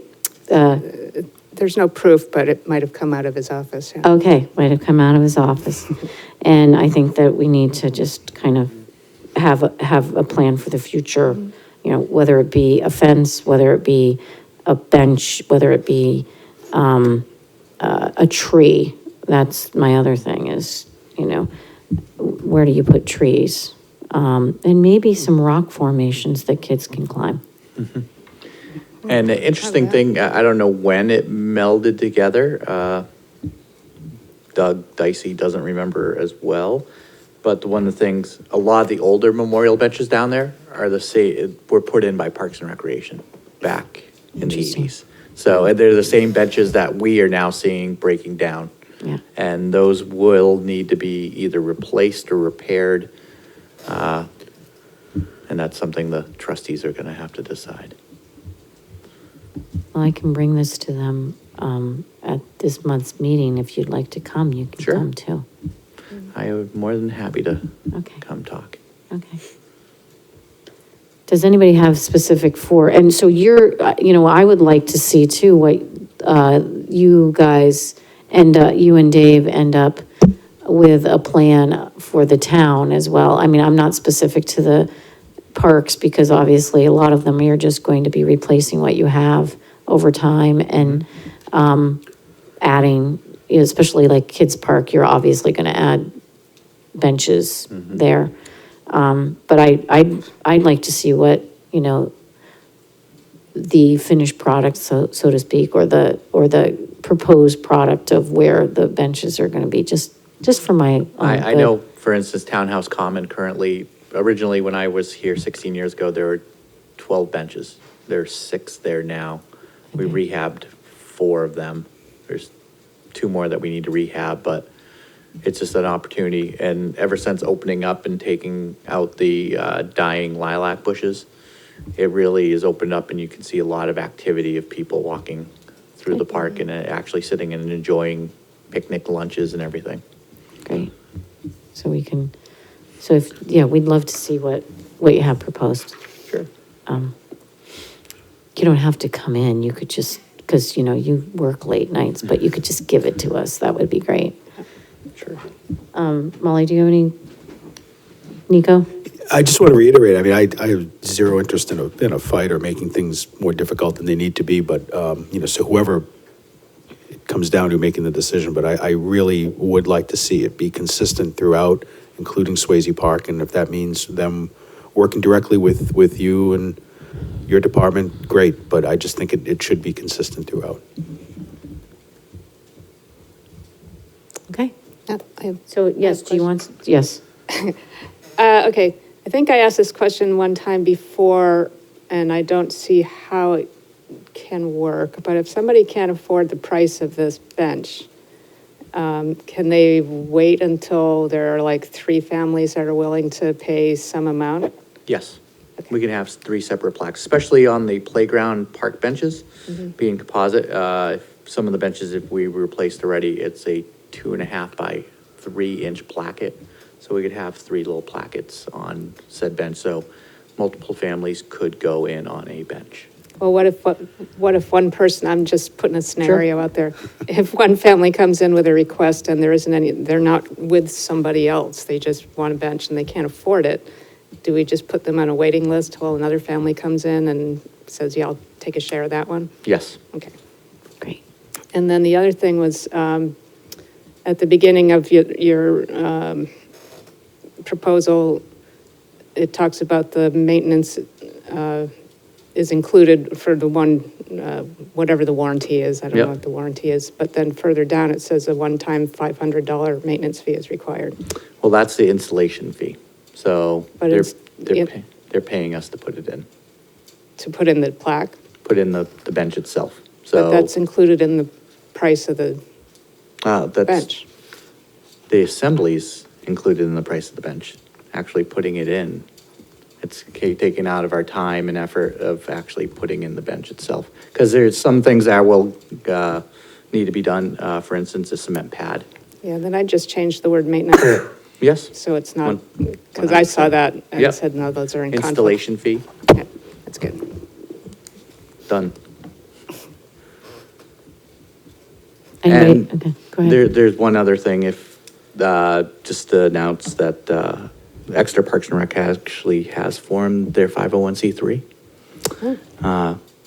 It was approved by the state of New Hampshire 3 weeks ago. So that could be an opportunity where we could, once up and going, really, that could be payable to the Friends of Exeter Parks and Recreation and now be a tax deduction.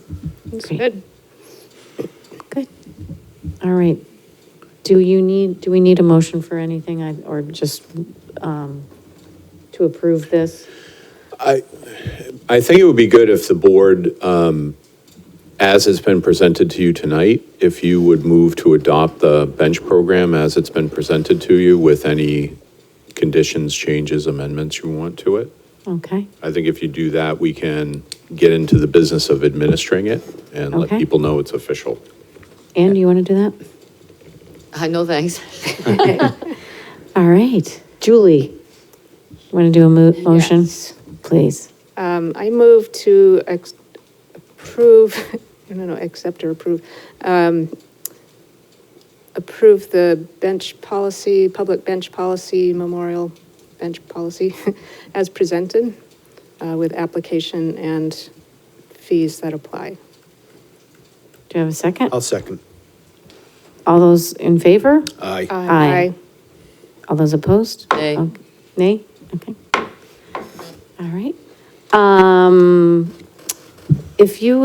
If the board would indulge me, I was just going to move, because these guys are here for the, if we could just go to the approvals and go to the Court Street Properties Future memorandum that we have, because I suppose you're here to talk about that as well. Yes. Would you mind just moving that? So I that think that's these a guys- great idea. Okay, great. Thank you. So go ahead. So we have this memoranda about the proposed development plan for the Recreation Park project, and there's a discussion on what will happen with 30 and 32 Court Street, the Senior Center, and the Parks and Rec offices. And if you wanted to just go over what you Yeah. wrote, that would be great. One more, sorry. I actually printed off two of the same memo.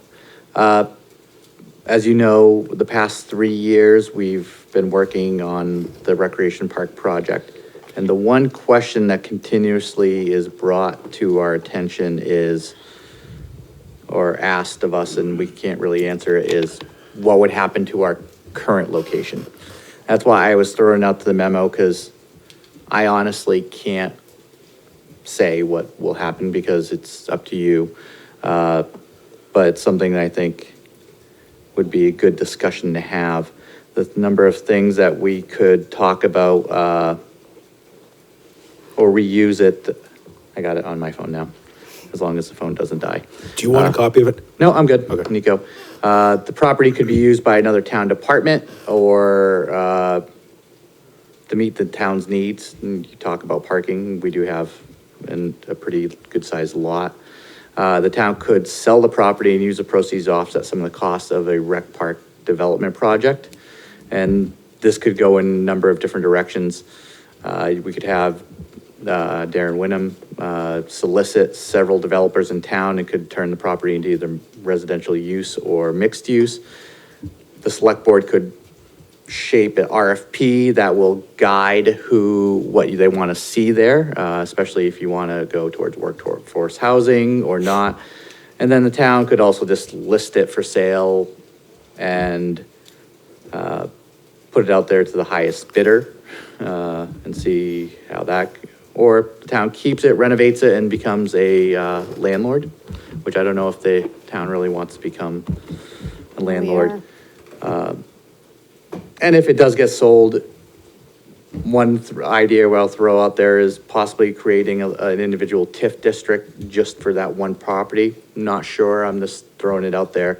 That could help offset any type of bond for the 32 Court Street property. So I just wanted to throw it out there to you as select board to discuss. I know it's not, you may say it's putting the cart before the horse, but we're just trying to have that answer as we go into budget season and talk about the project in the future.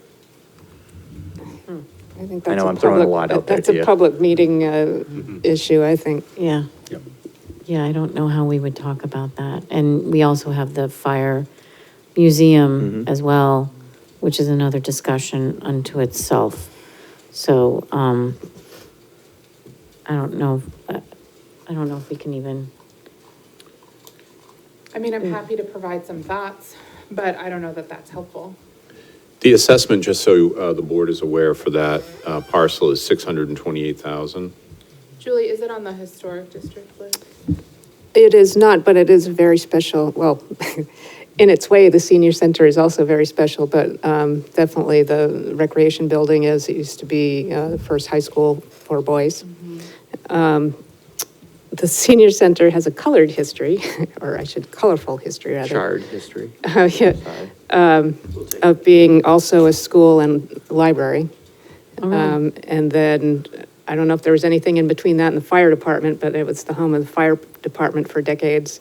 And then after that, we took out a floor and it became the senior center. After the After the, first or second floor burned. Do you remember? Do we know? Yeah. the fire station burned. I forgot that part of the story. But yeah, so it has a history, but it just doesn't look like it anymore. Yeah, okay. I mean, what? Okay. It doesn't have a lot to claim it. That's helpful. Thank you, Julie. Just a quick comment, in fairness to the department, I think Greg is bringing this issue to the board because it is something we are hearing in the background. As we continue to talk about this project, people ask us, what is the plan with this property? So I'm sure you're not surprised to see that. No.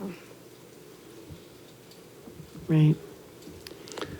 It's a discussion or an answer I can't answer for anyone that asks me. And I don't know if this has to be a whole public hearing or. No, I just meant an informational kind Yeah. of thing. Well, and I also think the facilities committee should have a First shot. stab at this. They are still working on the RFP for, Well, I was gonna say, yeah, I mean, it's tough because you've got two buildings that are that are used, but are not very useful. I mean, the senior center, and I've said this before, the seniors deserve much more than what that senior center can provide. The rec building is underutilized just because of the building. I mean, it's, so, but you can't have this conversation until you have a plan. Correct. You're still working on a plan. Facilities committee's still working on an RFP to come up with somebody that might be able to give us a plan. So, I mean, I think that, it was great that you brought this for a discussion tonight because, you're asked all the time, we're asked all the time, but it's just not something we can really discuss until we really have more of a plan. Yep. So, And I definitely would love to speak to the facilities committee and actually give them a tour of our building, I know. And for anyone that wants to come in and check out the rec building, the second floor is not accessible.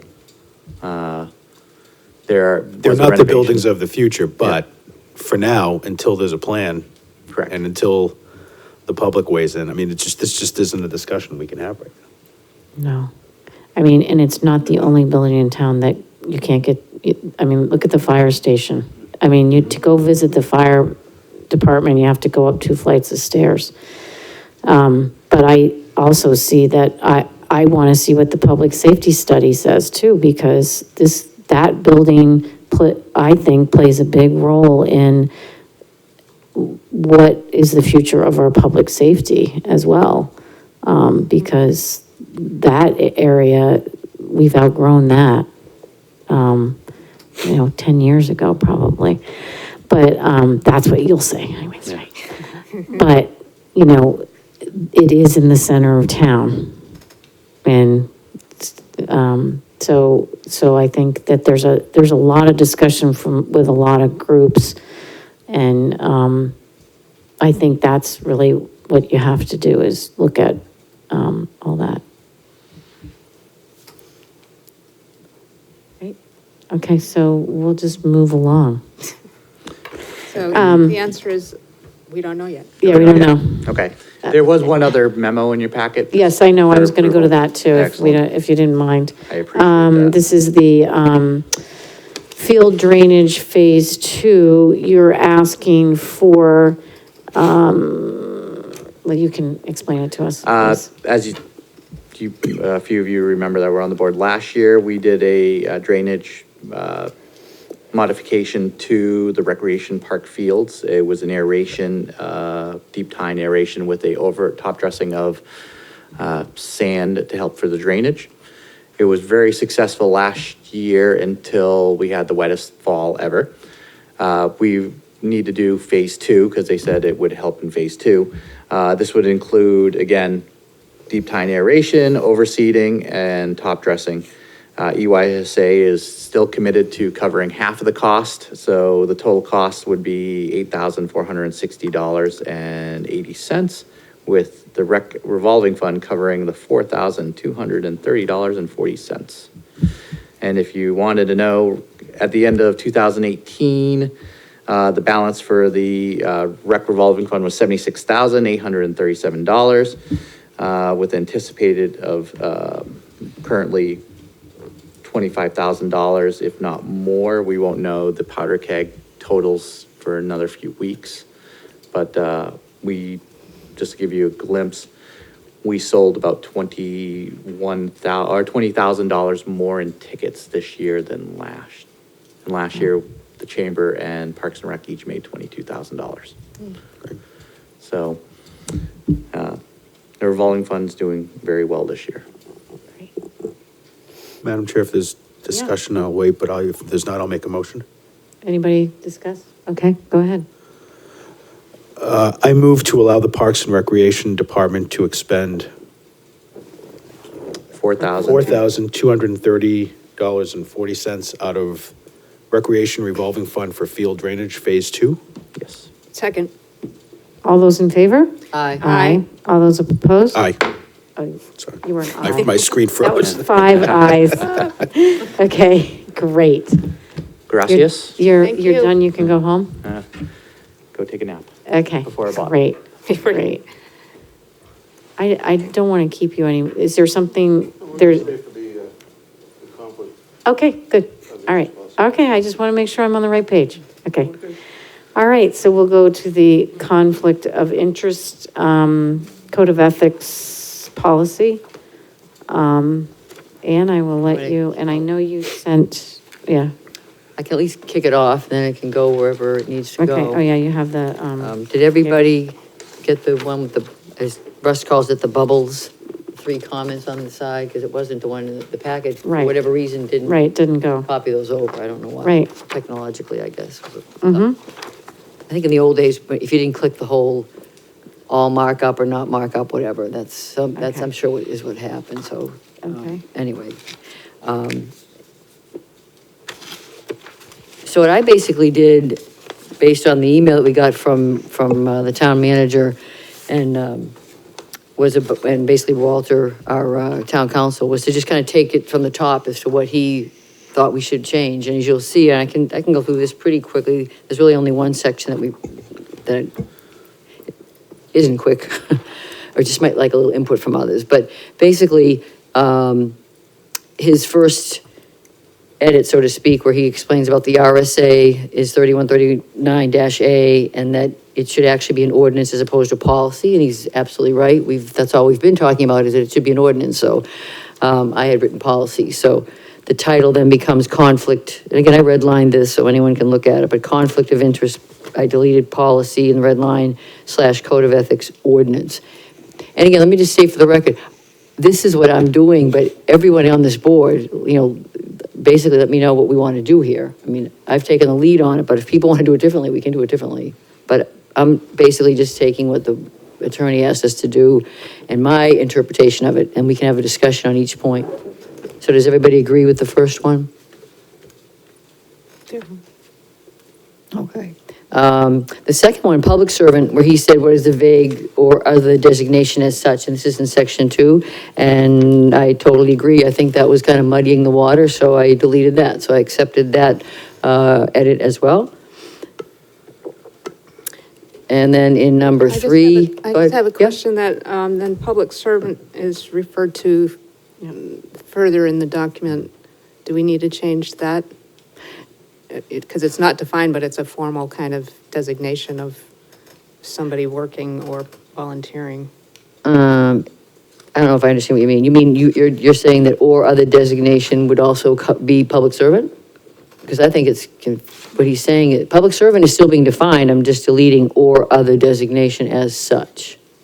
Because I think what Walter was saying is, you're either elected or you're appointed or you're an employee, so there isn't, I think he was trying to eliminate a muddied definition, does that make sense? I was looking at the wrong place. Okay. It'll get into whether public servants.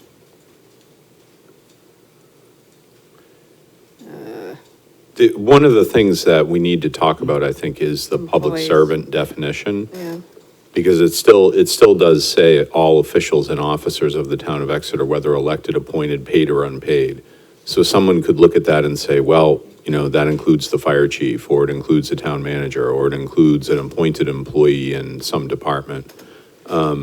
Except we're paid. No, I understand that. I'm saying that part of this really needs to flesh out sort of who this apply, and I think, and I think it's just a matter of that public servant definition being worked in such a way that, and I kind of tweaked it around, I tossed it around a little bit. Maybe it should be called public official, and then it should be clear that it's a board, committee, commission member. But just some wordsmithing that makes that a little less vague. Which I would love, because I guess, and we keep coming back to this, and in the time that we're not here, I don't get any other feedback from anybody, so we keep coming back to these meetings and talking about it in public. I go back, do the work that I think I should be doing, but nobody else is sending any edits anywhere, so I'm totally open to this. It's exactly the kind of conversation I want to have, but between now and the next time this comes to the agenda, could other people put their information out there, either through the town manager, as he's asked, so that we don't we're dragging this out, where I think we could have been more efficient about this, because I totally agree. If it's a muddy definition, let's clean it up. But somebody needs to propose something to me so I can put it in. I resent that a little bit, that you're talking about it, because you've been very much driving this process, which we're all on board with. But then when you say, well, nobody else is doing anything, Well, well. they're not, and that's okay. So- I mean, But I took this on as a that's goal, not- but you. May I speak, please? That is not what I'm saying. What I'm, I am resentful of the fact that you're sitting here saying that nobody else is doing anything. Well, I'm very interested in waiting for our attorney to weigh in. Well, he because did. She's speaking, please. Yeah, Oh, well, boy.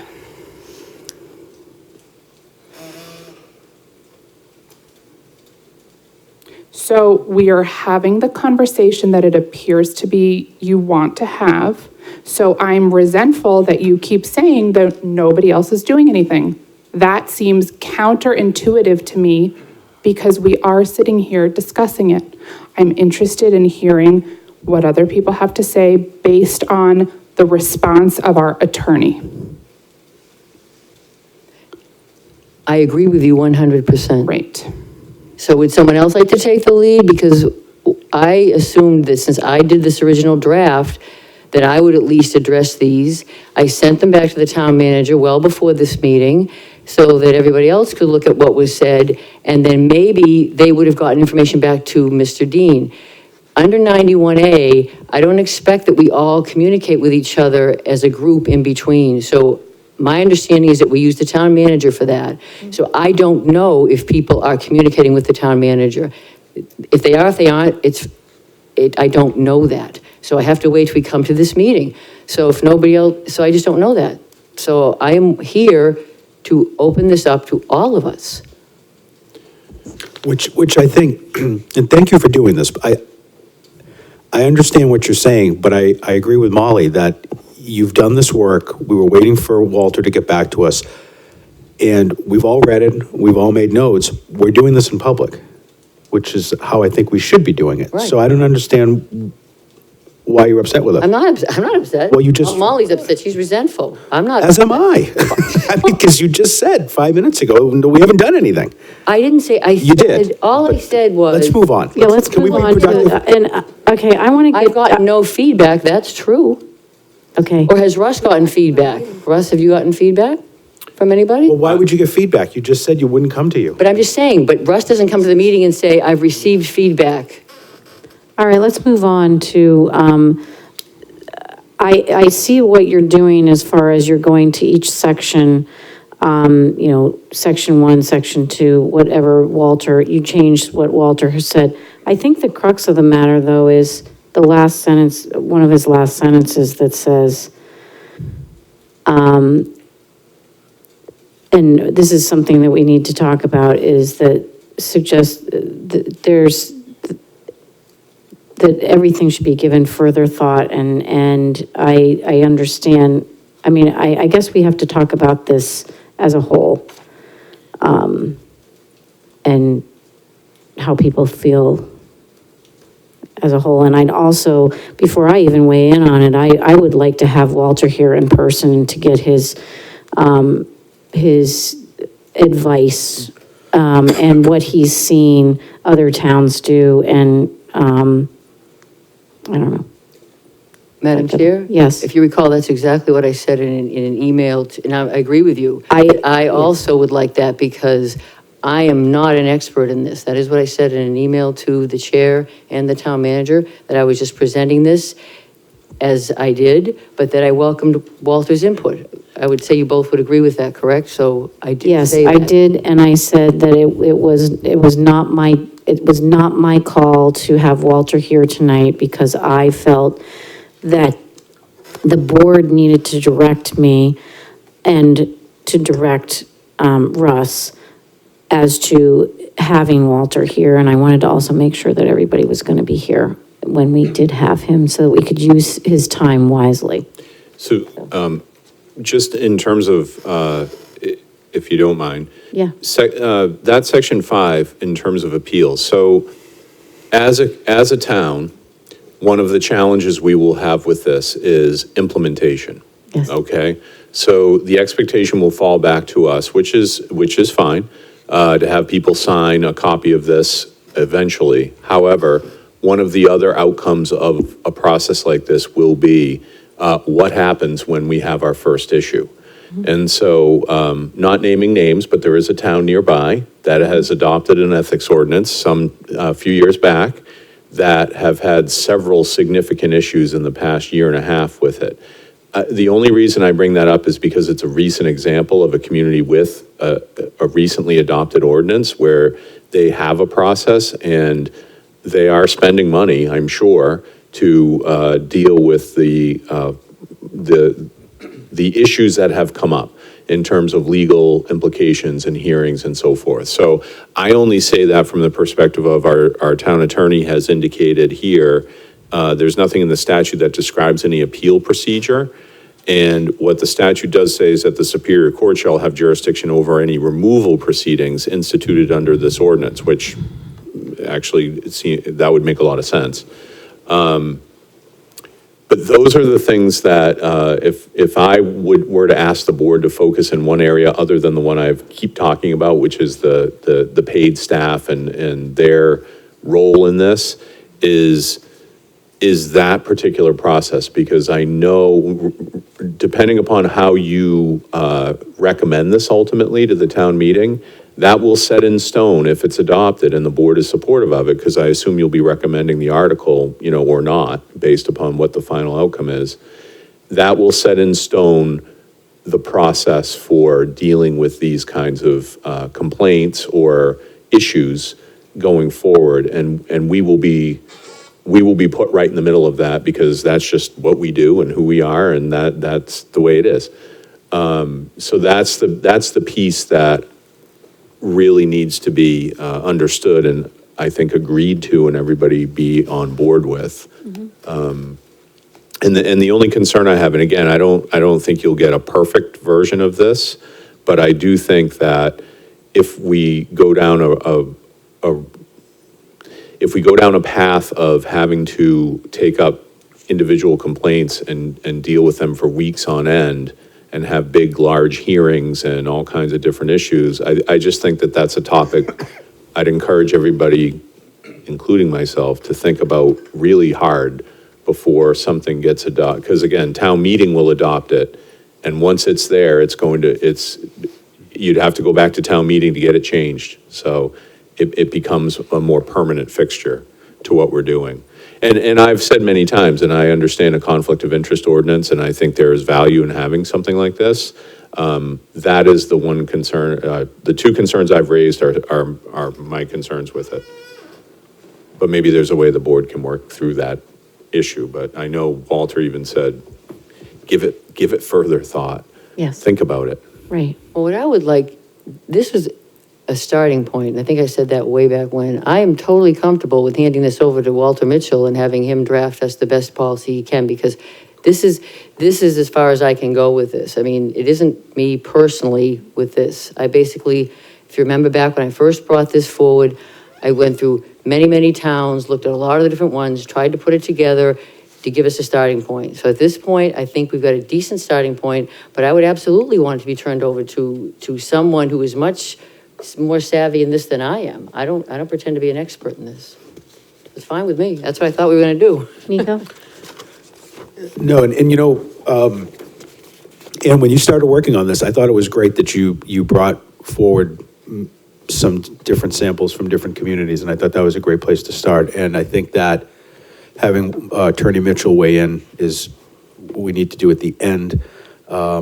But Attorney Mitchell costs money. So my question to Mr. Dean is, being a member of the NHMA, would they possibly be a resource to give us a town who has not only adopted one, but adopted one successfully?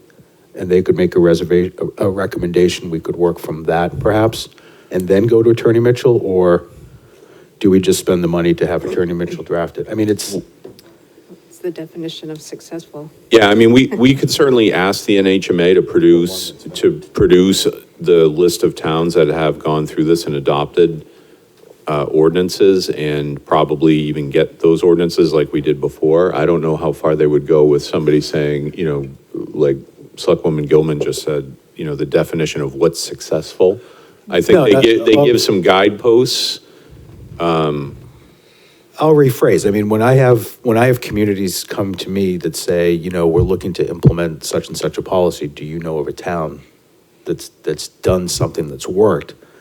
I have a couple of towns that I have sample policies that they can at least, so I mean, yeah, maybe success was not the right word, but something that's been trial tested that as a member of the NHMA, maybe is a resource. Well, I think that, They would be a resource, just to answer that question. yeah, that part of the Short question. order, yes, they would. The even works doesn't work for me. And it's only because, I know a town that has put this, an ordinance in place and it has been used many times, causing a lot of drama. So is it successful that it's been used, or would it be successful, or if it is used without the drainage of the town? No, that's a good point. So maybe I'll wordsmith my words and say that if the NHMA can be a resource of a town that has implemented a policy or an ordinance that they would recommend, and then Attorney Mitchell can opine at that point. I'm just trying to save some money on, an attorney writing an ordinance for us. But that, and again, just using the NHMA as a resource, but if the rest of the board's okay with Attorney Mitchell taking it from here, I'm fine with that too. So, I mean, I think that I would be fine with that. I would also be interested to see and hear from the other people who would be under this policy or this ordinance. Are we covering employees? So we're not. No. Well, that would, no. Okay, so we're taking that out. Then are we covering people who volunteer who are appointed and not elected? So I'd be interested in hearing from them, and then I would also be interested in hearing from the towns that have implemented something like this, who are going through a lot of tumult, for lack of a better word. What are the implications on service? So, there's some basic questions that I would want to have answered, I think, before we have Walter Mitchell, or we spend the money to draft our own policy, so that we can be, so that we can point whoever's drafting this in the direction that we want to go, And that, my reaction to that comment is if the board feels comfortable with that, I mean, we could, and I think it's more of a matter of getting it to a certain point where everyone's maybe comfortable with it, or at least feels it's gone far enough that it can be distributed out to ZBA, Concom, Planning Board for, I would suggest maybe a comment period. Some kind of defined comment period where they could look at it and maybe get back with the board on it. There is some time before the town warrant process takes place, so there is still some time before we really need to have it, I would say, wrapped up into a fine package. So that, Yeah, if that's a direction, we could certainly we could do that, if people aren't necessarily aware of it. And I don't know how aware of it they are. I mean, we're not out there advertising it. I know that because we've been working through the particulars. And I in reading this, the article that you attached to this, I'm concerned that some people might read this and say, well, I'm not going to volunteer. It's just too complicated. I'm not going to volunteer. That scares me. I'm not going to volunteer. And how... Well, that would be a question as Molly would like to hear of the boards and commissions, what do you think of this? And if their reaction is, I wouldn't have volunteered if I had to swear to this, and then we have to think about it and rethink it. Right. I'm thinking about stifling free speech. I'm thinking about, a couple serving on different boards. if you are, in any sort of neighborhood where there's any possibility of expansion, which we all live, does that stifle my ability to talk to go in front of the zoning board or the planning board or whomever? Well, to Ms. Sermon's credit, that she has covered that. Right, but what is the perception? And then, how can this policy be used in order to, where are the loopholes, I guess, that we're not thinking through?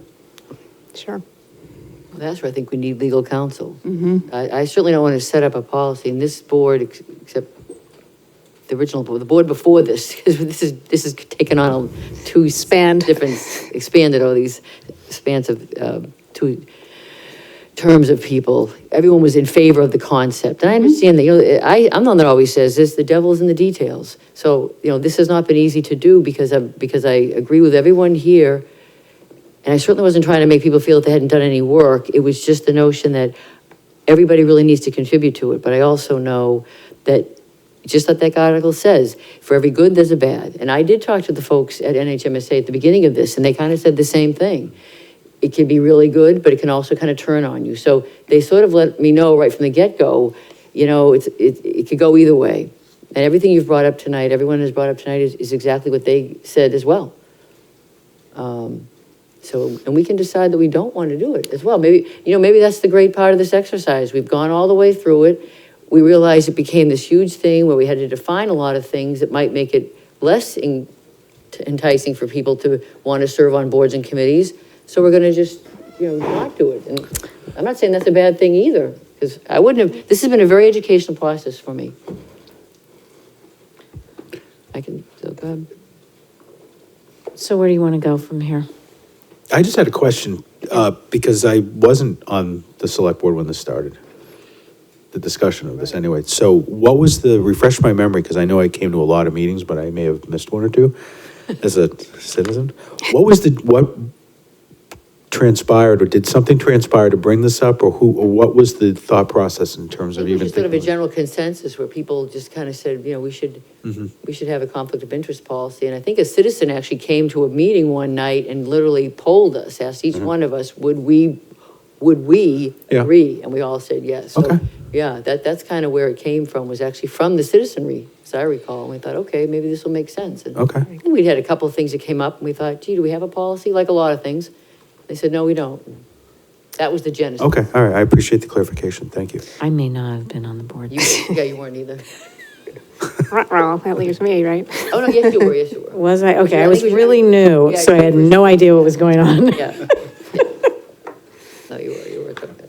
Okay. Thank you. Well, and we might find that, as everyone has said, that maybe this is not necessary, that we just need to button up where we find holes. And for me, that's the education of our volunteers. And remember, the flip side was we could make it a policy. I mean, Mr. Dean said that way back in the beginning, and it's not a bad idea. You make a policy, it just didn't have the teeth. And I remember we had that whole discussion. We said, well, gee, if we don't have teeth to it, what's the point? Let's make an ordinance. And that's how we got here. Okay. And as I said, I think that whatever we decide going forward, I have no feeling one way or the other at this point. Okay, so where does the board want to go with that then? Do we want Walter to come in? I think and just kind of give us an overview of his thoughts, as opposed to reworking it before we start to rework it? I think that at this point that it's ready to have a professional. And I don't know that I just want to have Walter come in and talk at us, because. Well, he has looked at it. Yeah, but he hasn't, well. He has looked at it. He went through it. I mean, I think it's worth going through what Walter has outlined as the concerns, like we're doing, and then getting it to a point where we could say, here's something that we're thinking of potentially adopting.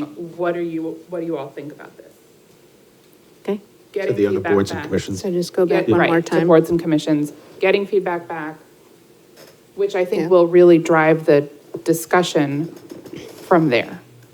Because if everybody's like, there's no way, I don't want this. So almost every board and commission has a selectman's rep. So the selectmen should ask for this to be put on an agenda. We can distribute it in whatever packet of information they get and and be the leader of the discussion, I guess. That's the process.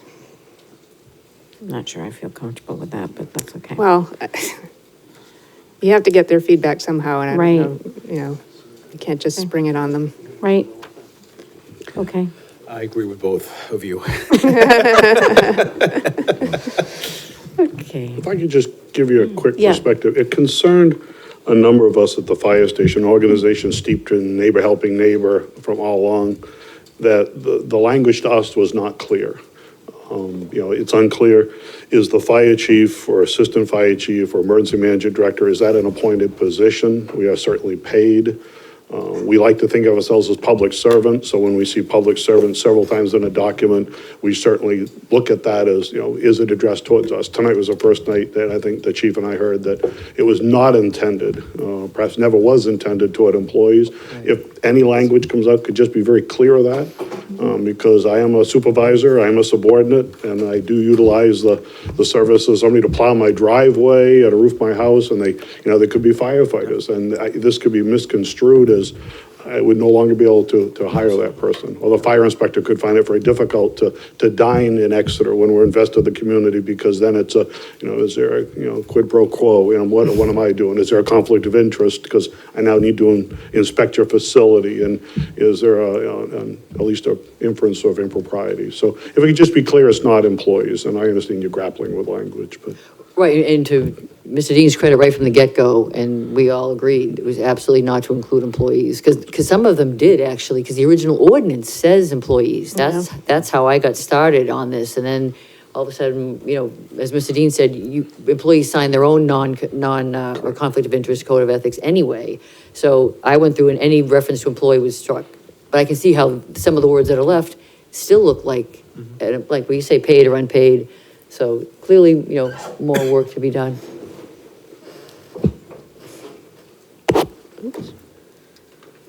Okay, so, should we go down each thing then, and is this what we're gonna do? I mean, I'm going along with what everybody wants. Thank you very much.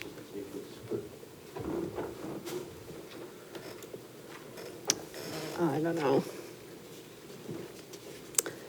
So, Well, let me ask this. In the document that we have tonight, does that, this is what includes Walter's suggestions or recommendations? Well, right, well, that's, what I was trying to say at the beginning is the thing, since basically he didn't redline the document, I did. Yeah. I just went kind of down the ones that I thought made sense, and that's why I did the bubbles, because I explained, for instance, I'll use an example, under the duty to recuse, where he said that,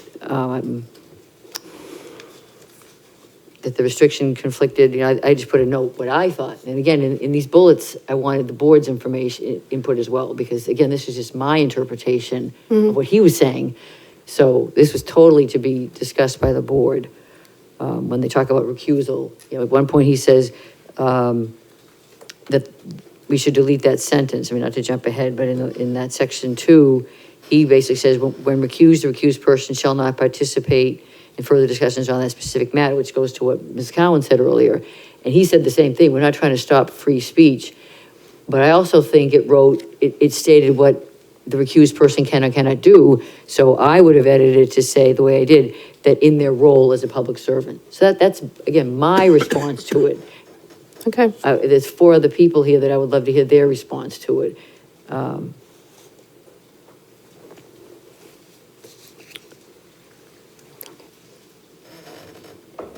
And the other quick thing I'll add, in some of the towns, they actually have committees, and this is not to drive you crazy, but for like the appeal process and the challenge process, or if somebody were basically accused of violating the policy or the ordinance, then they had a whole committee they would go through.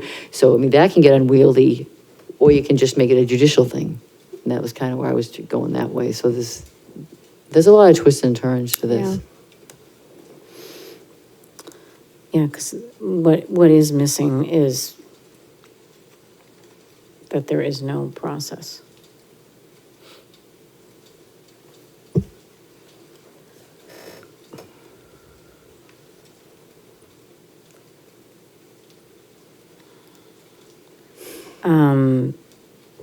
So I'm wondering if, I mean, Anne's gone through this.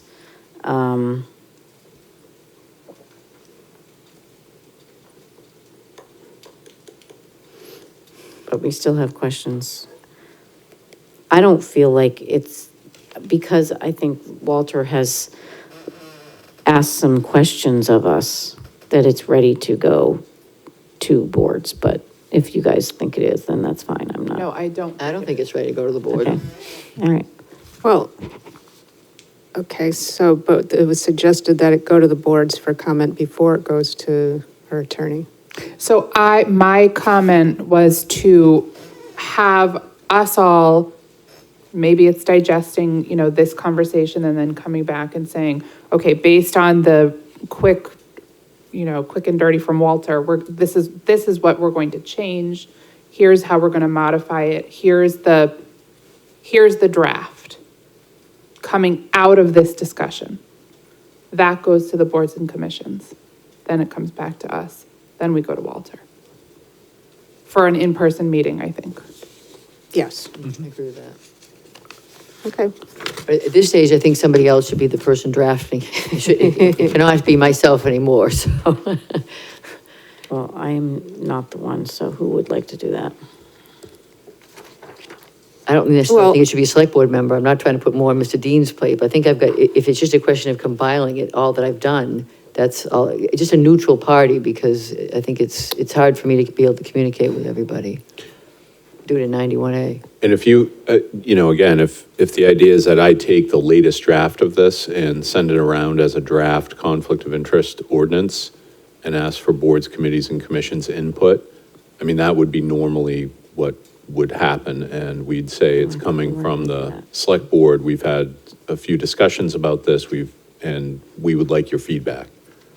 Basically is what we would look for, and then, just I'll pick on Dave because he's not here, but, Dave would bring it to the planning board and have a conversation at the planning board meeting about the draft ordinance and get their feedback and input and so forth. And apply that to any board, committee, or commission you can think of.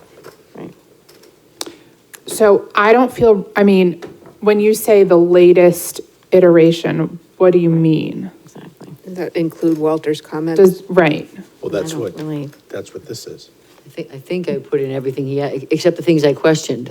Right. Because I didn't want to just make that decision, so to speak. See, that was the thing. I was trying not to make any decisions unilaterally. Ready for that. Yeah, right. I still think it's not, because we don't know what we're going to do if somebody violates that. And if, how do you determine that a complaint is even credible? Right. And that was kind of the thing I thought Walter could help us with, frankly. So is it worth? I'm more, that's why I keep saying, I almost want to hear from Walter. I want to hear his voice. I do, I want to hear, this is why you should have this is why you shouldn't have this. This is my experience. That's my feeling. You should really he's just taken the document and given his 2 cents, but he hasn't taken the document and said, I hate this. This is Right. what you should do. I wish he'd read Or I like this, right? Yeah. So that's why I think even if it's I don't know what's a typical one, when Walter comes, what's the typical hour, how many hours do we, if we had him at the beginning of the meeting and he could give us, kind of a synopsis of what he sees of this and maybe give us some examples of what he has already also seen or been part of, okay? And then we can come back, we may put this aside and do something different. Yeah. Do you know what I'm saying? And it may be in the form, I can certainly ask him what he feels is the best format to do that in, whether it's a consult with legal counsel or, to give you the idea to sit around a table with him and really get into some of the issues that you're thinking about. Yeah. Right? Could we do that? A working session Might be more with him? productive.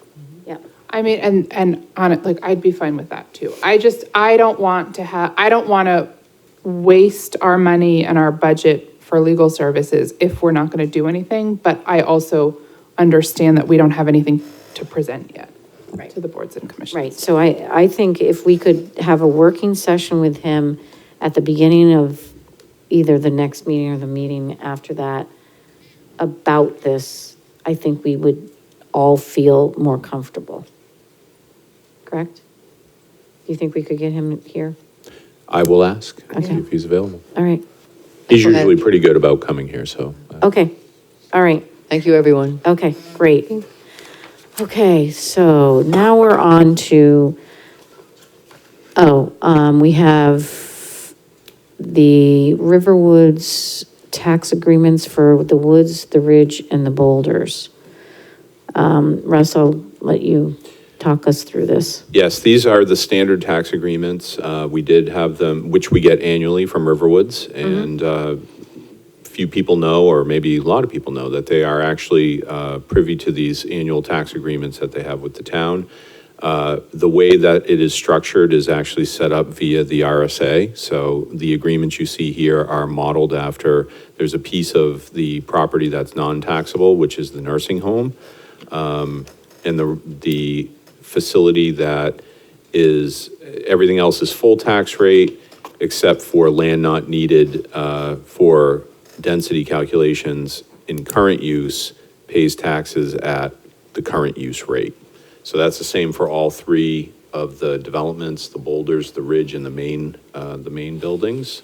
So what we're looking for, and assessing has reviewed this and has indicated these are SOP, they haven't changed. Okay. So we're looking for approval from the board that you will sign off on the tax agreements. Okay, and do we need to do a motion for each one or just the whole thing altogether? Or do we even need a motion, we just sign Always it? do each one. Each one, okay. And I will say that I would recuse myself on the Woods because my mother lives there and I don't want any conflict of interest on that. So, I do see the first one is the Boulders. Do we need to read those into the record or do we just do a motion? I think you could just do a motion to approve the agreement. Okay, Okay. I move that we approve the agreement between the town of Exeter and the Riverwoods Company with the Boulders tax agreement for 2020, 2019? 19. 2019. all those in favor? Second.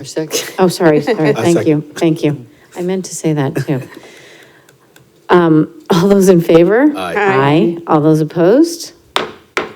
Okay, I move the tax agreement between the town of Exeter and Riverwoods Community with the Ridge for the year of 2019. Second. all those in favor? Aye. All those opposed? I move the 2019 tax agreement between the town of Exeter and the Riverwoods Community and the community of, what is it? The Woods. The Woods. For 2019. Oh, I said it already, but for 2019. I'm sorry. I second. It's getting late. All those in favor? Aye. All those opposed, and I abstain. Okay, that is done. Now we're on to town manager's report.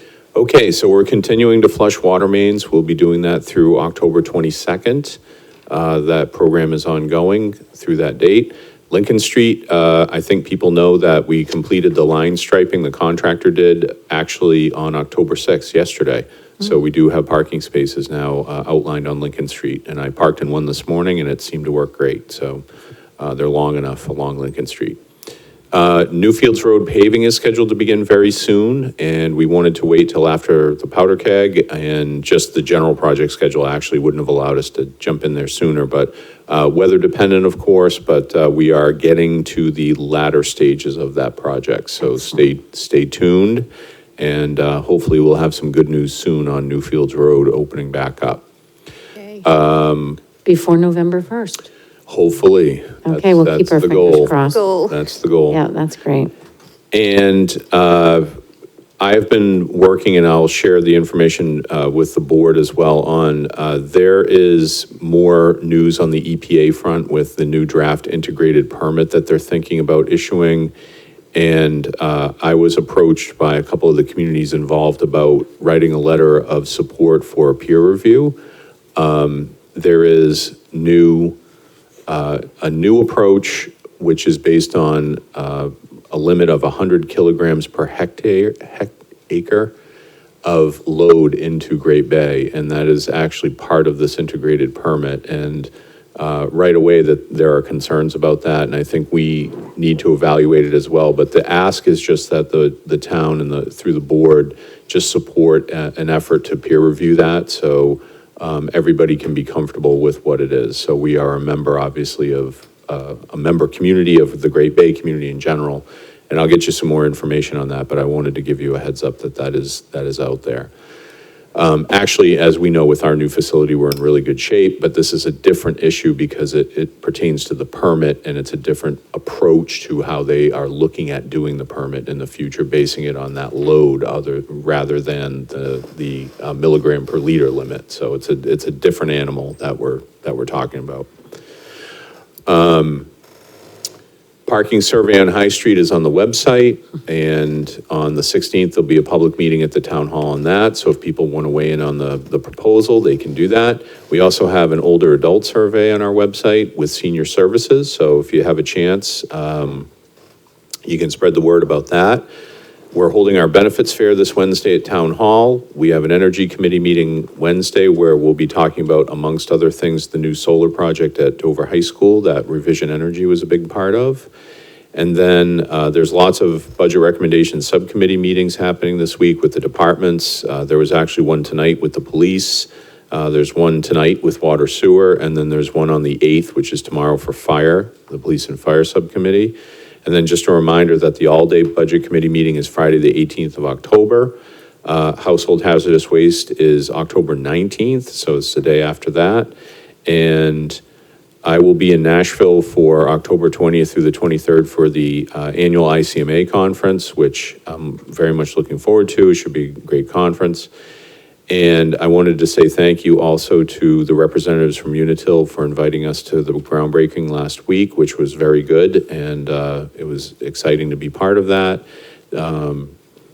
And we did get our rate increase for health insurance, which came out to, we believe it will be 8.7%. So we did do a little bit worse than the pool. The pool was rated at 6.9 plus 0.2, so 7.1%. And because we had a few more adverse claims than we normally would, we're up at 8.7 for the year going forward. So we are less than the 10 that we budgeted, but not by a lot, unfortunately. And I also wanted to say thank you to Jay Perkins. Jay worked very diligently with representatives from DOT regarding an issue with tack coat that was left around town. And through Jay's due diligence of pursuing that and applying the right kind of pressure, they came back and repainted all the lines, which they should do anyway, but it wasn't an easy effort, and Jay spent quite a bit of time making that happen. So I just wanted to acknowledge his efforts. And so when you see fresh lines repainted out there, that's why Jay got the contractor back here to do it at, of course, no cost to us, but cost to them. So, and I think that's it. Busy. Yeah. Okay. Julie. Yes, all I have is the groundbreaking from Unitil and the budget meeting that we had after a day of being in the state talking about the budget. So, but I would like to say the budget having passed, there is a policy issue in there that I think is important for the land use boards. So I'd like to get on their agendas or come for open comment at them, at their meetings in the next month. Because it's the Housing Appeals Board, which could override the decisions of any of our land use boards without going to court. And also another one that I mentioned before, the Commission for Coastal Resiliency and that we need members for from the HDC and Heritage Commission, I believe. So I'll put out a memo on that one.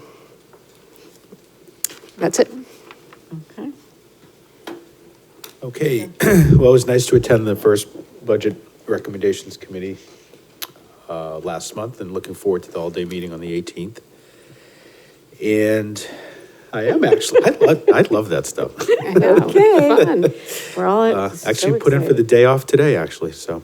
There was a planning board meeting on the 26th, which was greatly attended. I think it was standing room only and even some in the hallway for the application for a design review for a proposed minor subdivision of about 24 acres off of Tamarind Lane and Cullen Way. And there was a lot of discussion from neighboring residents as well as the person that submitted the application, Mr. Gazette. The board did approve the design review to go forward, so their next step will be to work with Mr. Sharples. And Facilities Committee meets this Friday, and then last Tuesday, the 2nd, we had a Sustainability Committee meeting. We're now meeting monthly. And we went over the budget process again. The job description had been revised by the Select Board, was presented to the rest of the committee. The coastal grant, and then the committee talked about some future goals and objectives relative to film festivals and things of that sort. That's all I have. Okay. Molly, do you have anything? Just the Parks and Rec advisory meeting, where we recapped the public hearing we had about the public input for the rec park. People were a little bit bummed about the attendance. And then we had a pretty deep dive into the Parks and Rec budget, which was really helpful. And then Did you have the housing? That's on Friday. Oh, I thought you had a public session on the. I could not go. Okay. I was not able to attend myself. That was, part of that's on TV, I think. Right. Right. Yep. E911 committee met last week, and we're working on things. It's tough to report on that because it doesn't really make sense until we're actually here in front of everybody. But we're chipping away at that and making some good decisions, I think. So we will be here for your final decisions soon. Okay. I ended up going to the library building committee meeting.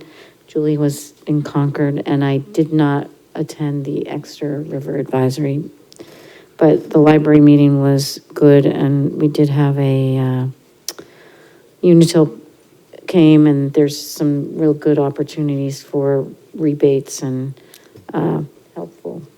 So, and I had a Swayze Parkway trustee meeting where I kept talking about the master plan, but we did walk we also had a site walk and kind of walked through, talked about what could be done and just cleanups and things, so. And that is it. I do want to talk about the calendar. Russ is going to be away, so the next meeting that makes sense is October 28th. Does anybody have any problems with that?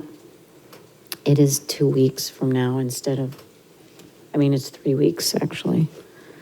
Oh, Can I just look at my calendar? real Yeah, please look. So the 28th would be the next one, because Russ is gone the 21st through the 23rd. I'm, Columbus Day is Indigenous Peoples' Day is the 14th, so Right. next Monday will be closed. Yeah, the RPC is having their 10-year transportation plan On the 28th? on the 28th, but that's one of many. Okay. And that's just the one that's closest to Exeter and Kingston, so I could go to a different one. Okay. Then the next meeting, I won't be here on the 4th, and the 11th is Veterans Day. Would you entertain the 12th, which is a Tuesday, to have a meeting here?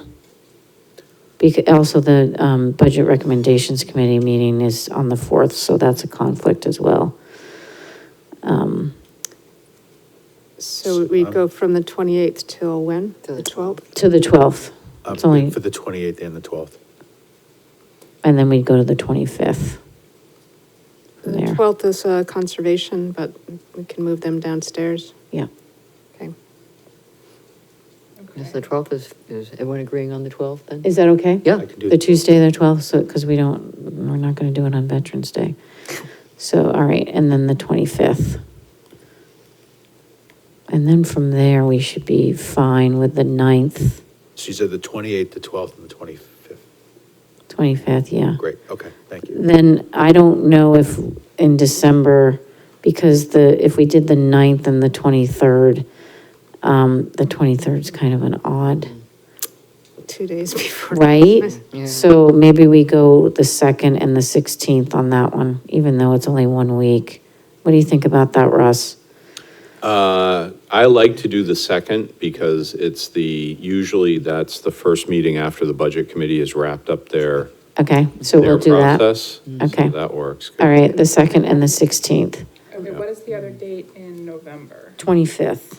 So 12th and the Oh, did you say 25th. November 12th? So I gotta not look the at something. Right.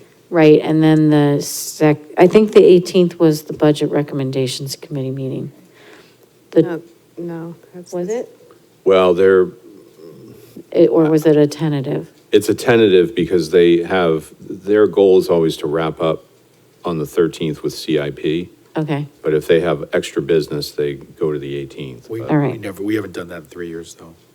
all right, but we're in agreement, the 12th, the Can I just flip 25th. the thing before I Yep, say, I just thought of something. and then the 2nd and the 16th. All right, we're good. It's the 19th. I keep Okay, thinking. so December 2nd and 16th, November 12th and 25th, and then I know that we sometimes have to meet somewhere in the end of December for some, Right, the usually for warrant. some, warrants and encumbrances right, okay, and any sort of but that's usually during. the snow and ice try to do- deficit. So we do like a 9 o'clock in the morning, didn't we Right. do that? Okay. Right. So then, because we're not gonna meet on the 30th of January, it'll probably be the 6th of January then. Okay, so November is the 12th and the 25th. Yep, December's December the is the 2nd and the 16th, 16th. and January's probably the 6th.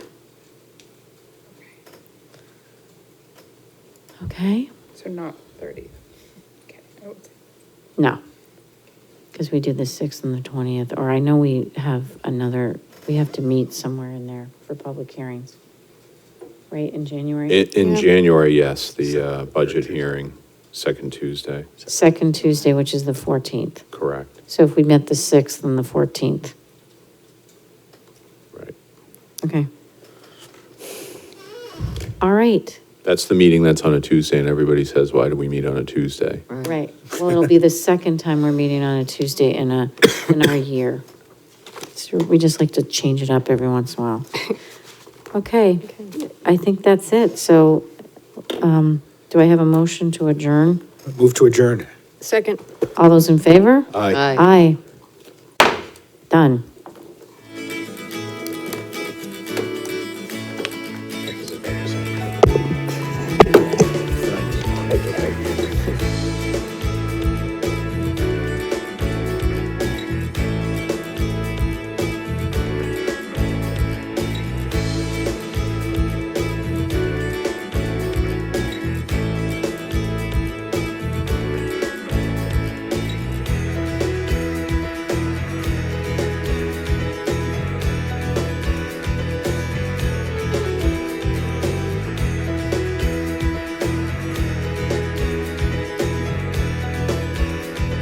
night.